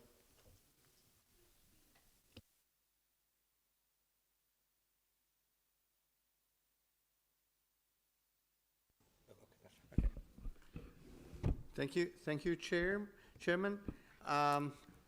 In fact, I think the roadmap that you presented is very important because it is based on real evidence of needs from companies. And as you mentioned, we have different points of view of how to use AI. And as I said, I think that the cluster AFIL is really working, trying to put together the needs of the various companies and the knowledge coming from the universities and bring this to the region so that we can align the policies, and at the same time to look at the national level to guarantee that there is coherence between what is done at regional level and national level and possibly at European level. So I think this effort is very important, and the one that you presented is really in this direction. We have done already that for circular economy, and that was very successful. It finally was adopted by the Lombardy region as a document of the Lombardy region. So this is in process. I think the artificial intelligence roadmap is in process and will go through this process, but I think this is what really is needed. And I think this is a big, important moment because, in fact, artificial intelligence can open a lot of new opportunities, and especially in the machinery sector, I think is very important because not only artificial intelligence can be used, as you said, in the design phase, but also in the usage phase. And you have to think that our machinery, our devices that are produced in Lombardy and in Italy in general will be in big portion exported all over the world. So in a way, Lombardy can become a leader in defining the new application of artificial intelligence in machinery. And this will impact not only Lombardy region, but through the use of these machines, the whole world, you know, because in fact the way you manufacture will become different. And the way, for instance, the human cooperate with the machine will become completely different through artificial intelligence.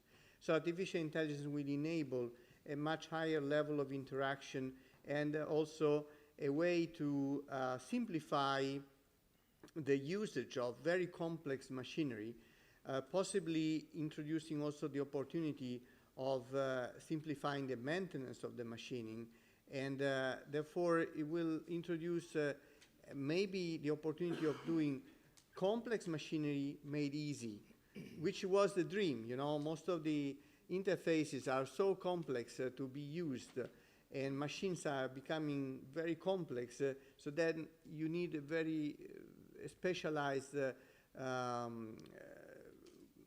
operators, and in many countries these are not available, and artificial intelligence can really help in that.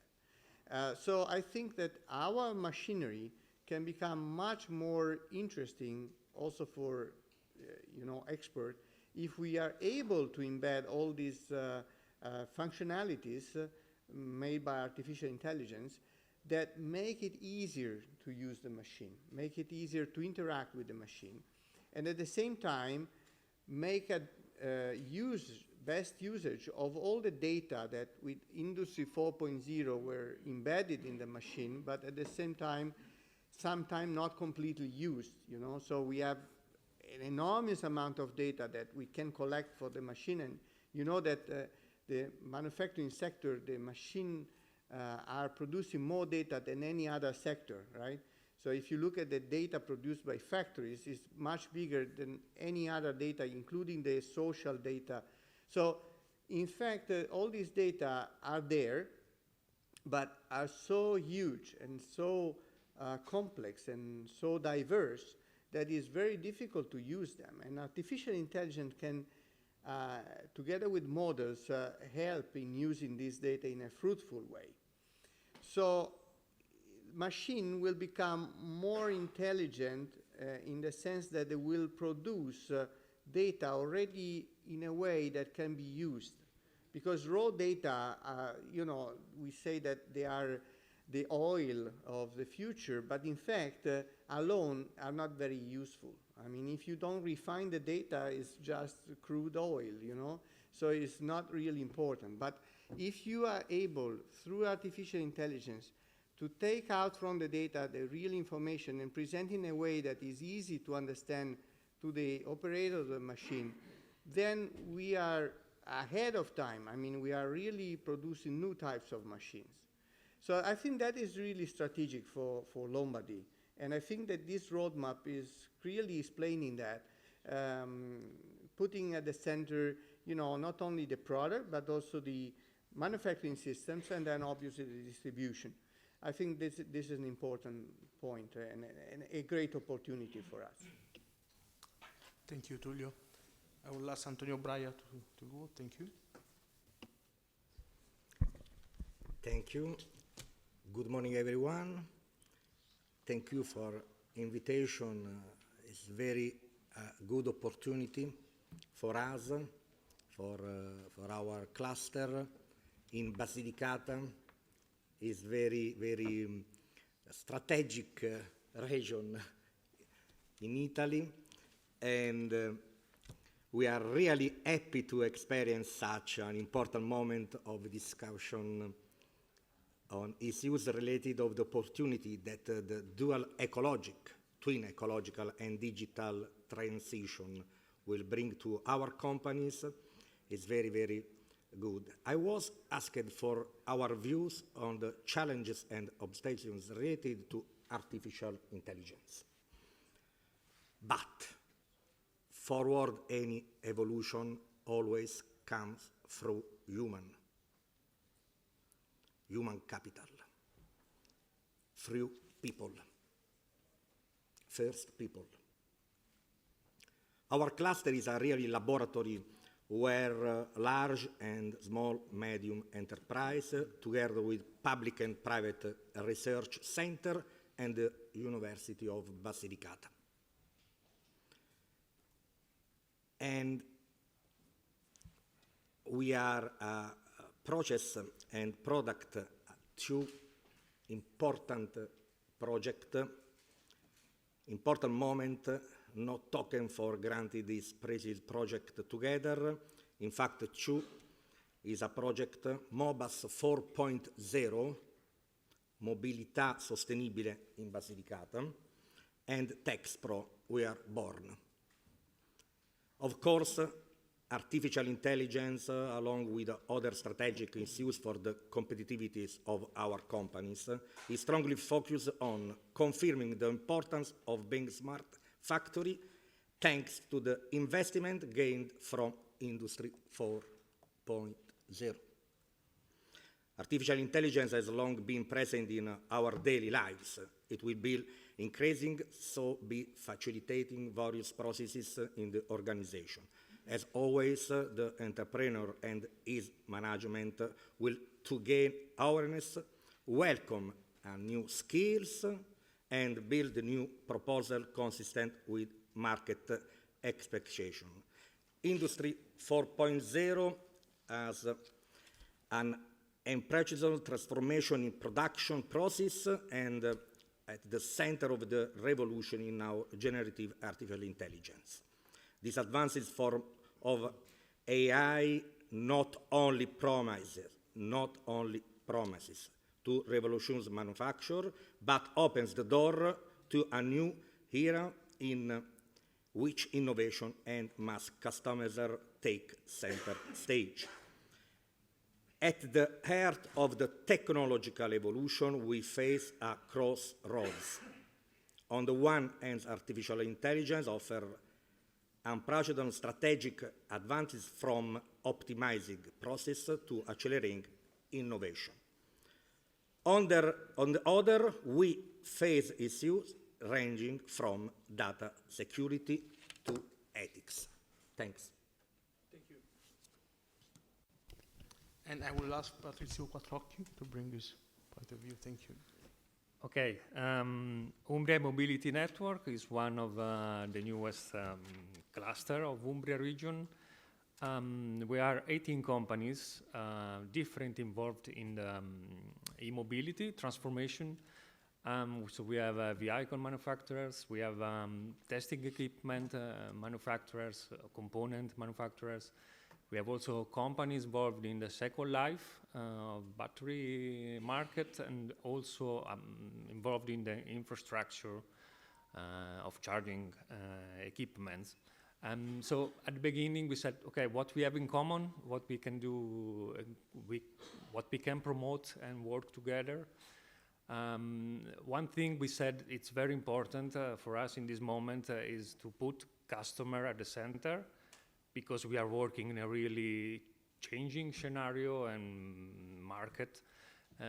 So for this kind of applications, we see artificial intelligence very promising, because, for example, we are working for some pilot projects about customer care chatbot. So it is something that you can see as a service or as a product. So it's something that we can sell to customer, also to let them use better our products, to understand better our machinery and solutions. But it's also critical for us to understand which is the trend of the future demands of the customer. So to get the voice of the customer. And really, for the first test we are doing, we think it's really impressive, because you can reach old customer potentially, and you can get really good information and knowledge. So for this, for sure, it's important to have sharing with other research centers and university, because it's a very fast changing technology. So for this, we cannot do it alone, for sure. Thank you. Thank you. Fulvio. So, good morning, everyone. Thanks for having me. I'm here today to represent my company, which is Autodesk. We are a global pioneer in software for design and manufacturing, construction and entertainment industry. So basically our mission is to empower people to imagine, design and create a better world. Our technology are today used for create everything, from the buildings you live in, to the cars you drive, to the movies you watch, and to the games you play. For sure, AI is something we have invested in the last 6-7 years, and we have developed and built Autodesk AI. Autodesk AI is a technology that supports the creative exploration and problem solving. It helps company to automate the repetitive task, so the non-value add task, and analyze all the project data that can offer companies predictive insights. We are currently focused on advancing Autodesk AI capabilities basically in 3 areas. So one is generative design. I'm touching with that in 2 minutes, in automated design and also in construction project data. So taking the example of generative Generative design allows designer and engineer to specify design objective, so specifying, for example, the material type, the manufacturing methods, and also the performance criteria, and the AI will work around this constraint, generating 100 or even 1,000 set of design. So the value of it is that we unlock new potential for designing and manufacturers. Without these capabilities, an engineer would take 5 years to get a new design. In this way, with generative, we foster sustainability, because in some cases, with generative design, we can work on different assemblies, decreasing the number of components or decreasing the quantity of raw material. That's super important today, also for economic reason, for sure, but also for sustainability. With generative, we can foster also circular economy, because from the beginning, a company can design pieces or assemblies that can be thought from the start to be reused in second project, or can use in different project. Think at the automotive space, one component can be shared on different kind of vehicles. And after, when they are, when these cars are retired, they can be used again for new models. Another application of Autodesk AI is on automated drawings. So when an engineering is facing a new 3D project, can focus on delivering the most out of it and leave all the non-value task like the 2D drawings to the AI. The AI will do the job for the engineer. In this way, we enable engineers to focus on their time to value and leave the non-value task to the AI. The same stuff, is for construction sector. This is more an application of AI on analyzing the data that are available on different and previous projects. So thanks to the analysis with AI of big mass of data, AI can predict valuable insight and can be used for project planning, risk management, site monitoring, predictive maintenance, quality control, and so on and so forth. Thank you. Well, clearly, software companies are the early adopters of this, and they're already changing the way we interact with design of new products. Thank you. And last round, we have Carlo Bianchessi from the Lombardy region. He will bring a different point of view, the institutional point of view. Thank you. Thank you very much, and good morning or good evening, because we have over 1 o'clock. We are involved in a great challenge with AI, because AI for public administration could be a little problem to solve.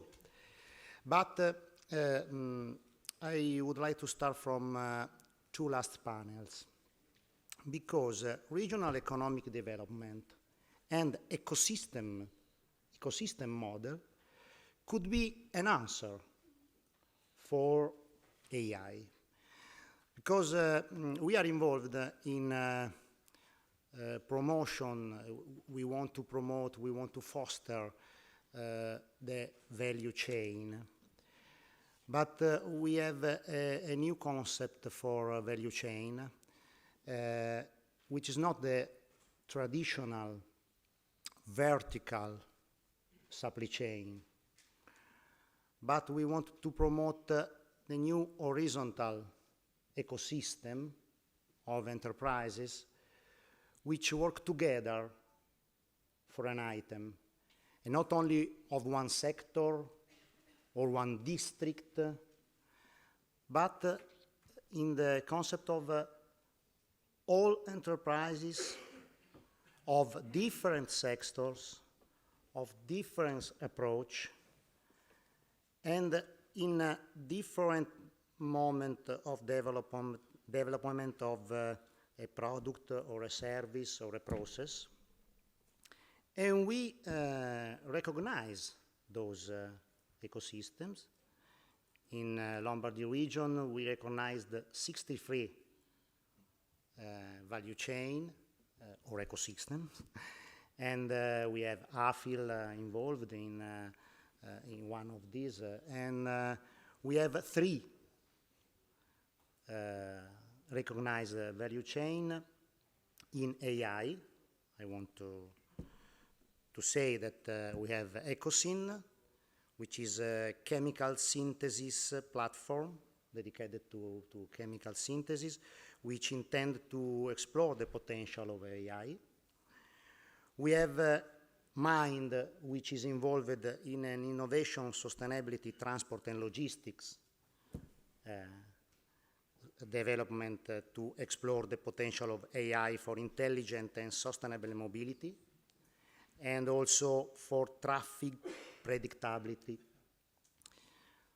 I think that all people here which come this morning knows what means the problem of traffic in Milan, and the use of Google, which say every minute that you have a new delay of some minutes, and you change the way, but the delay is.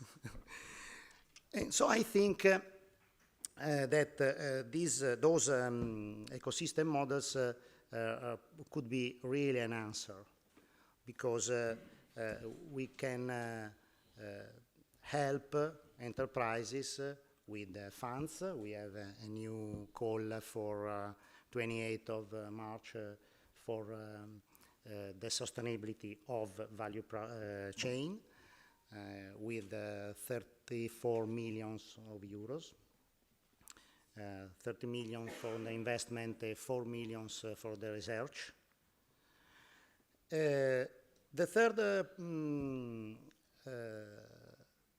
value chain that I want to remember is a value chain about pharmaceutical diagnostics, which is committed to the responsible application of artificial intelligence and computational methods, and the aim to developing innovative platforms for investigation of new mechanisms for the creation of a new solution for pharmaceutical.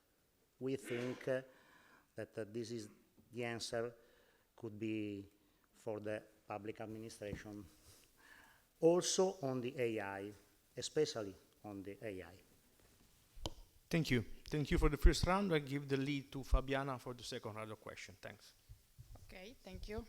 Thank you, everybody. I will ask you to answer in just a few words. So the second one of the main research innovation area that came up from the research was the relationship between human and AI in manufacturing.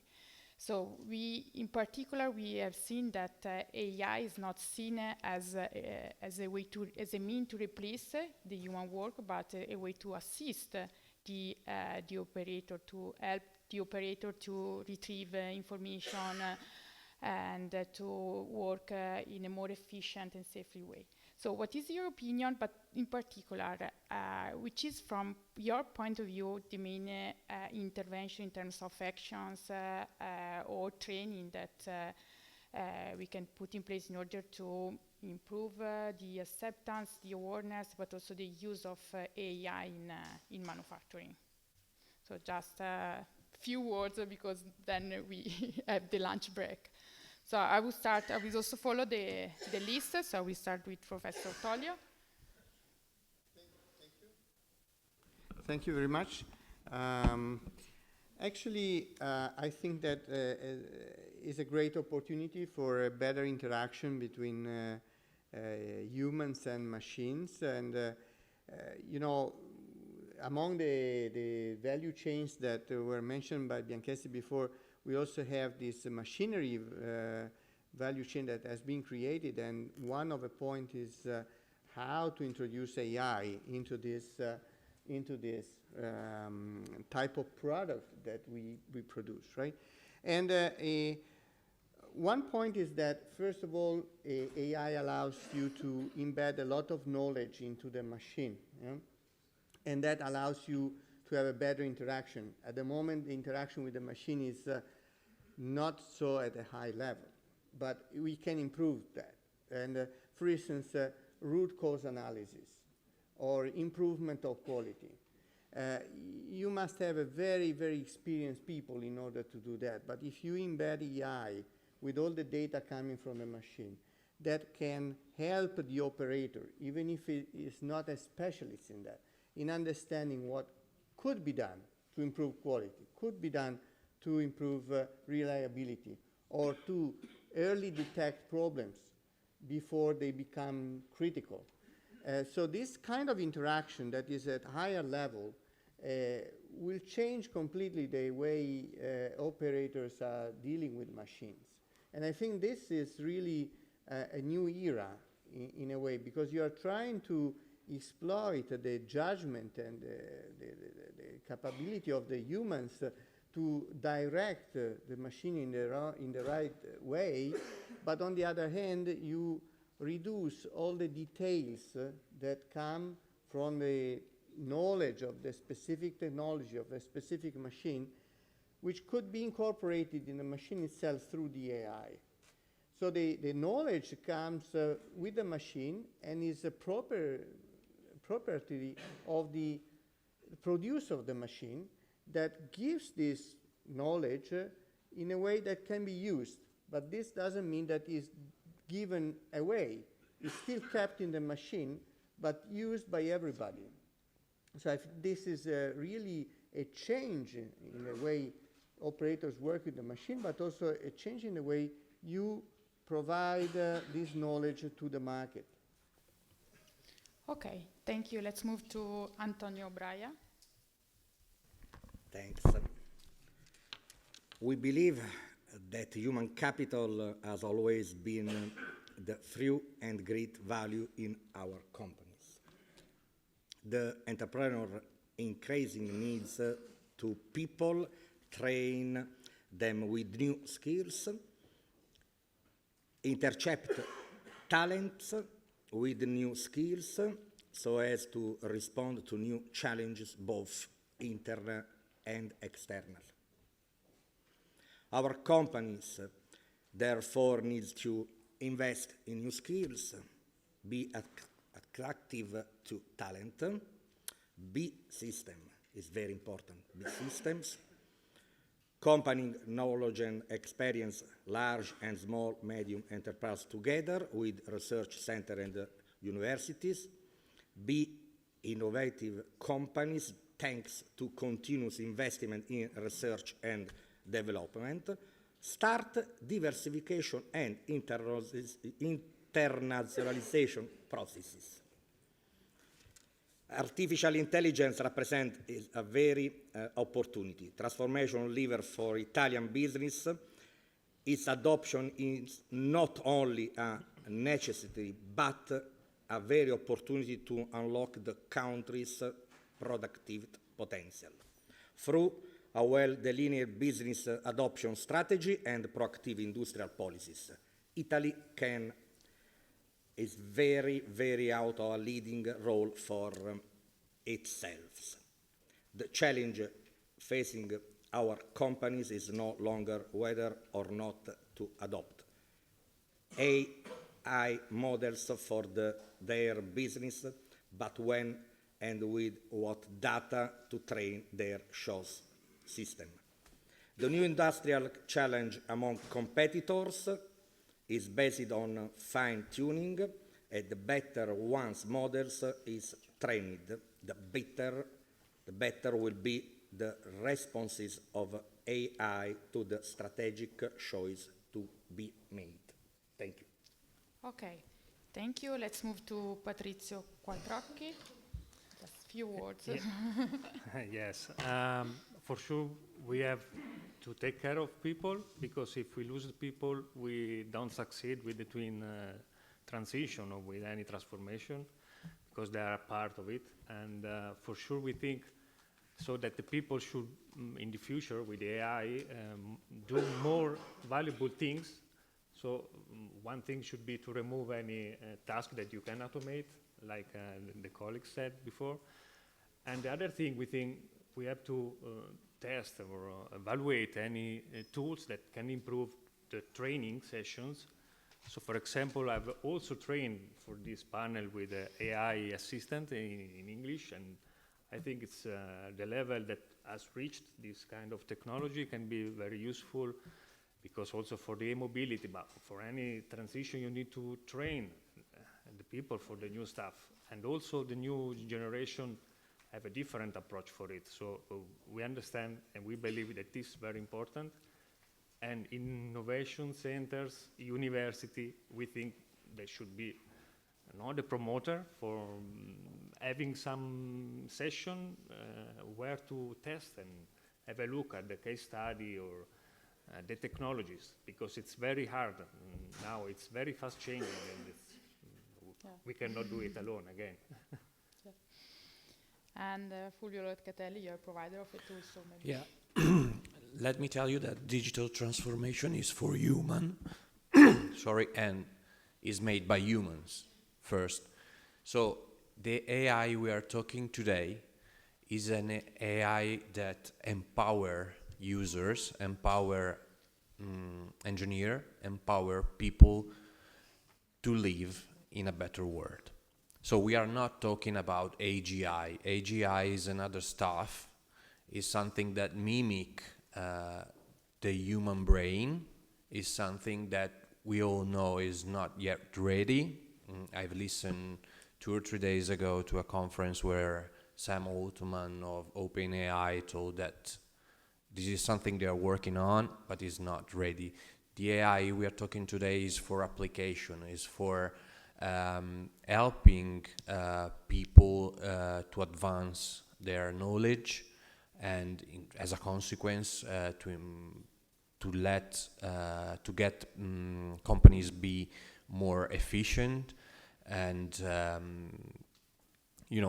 to create a better world, in my opinion. So as Autodesk, what we do, we have a partner network.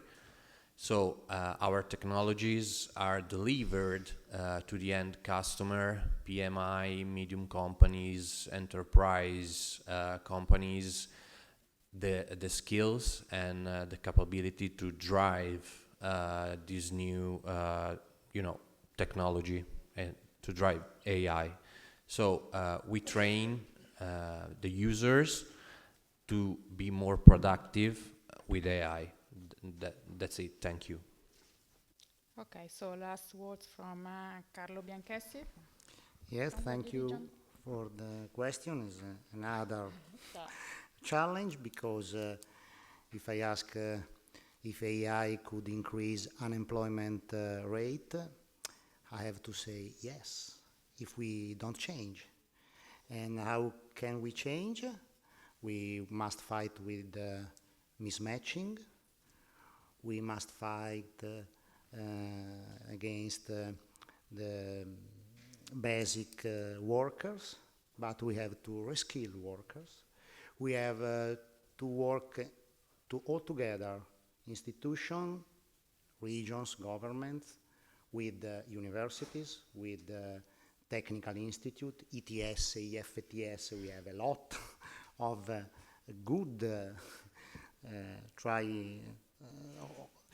but all the school system must have this topic. We have to create from young people new workers which can use AI to work. Because what we see now is that they are afraid to lose the job because of AI. And we don't need the new ludismo. Okay. Okay, thank you. So we could talk about this topic for hours, but now is lunch time. So I really thanks all the panelists for your intervention, your insights, and thank you everybody.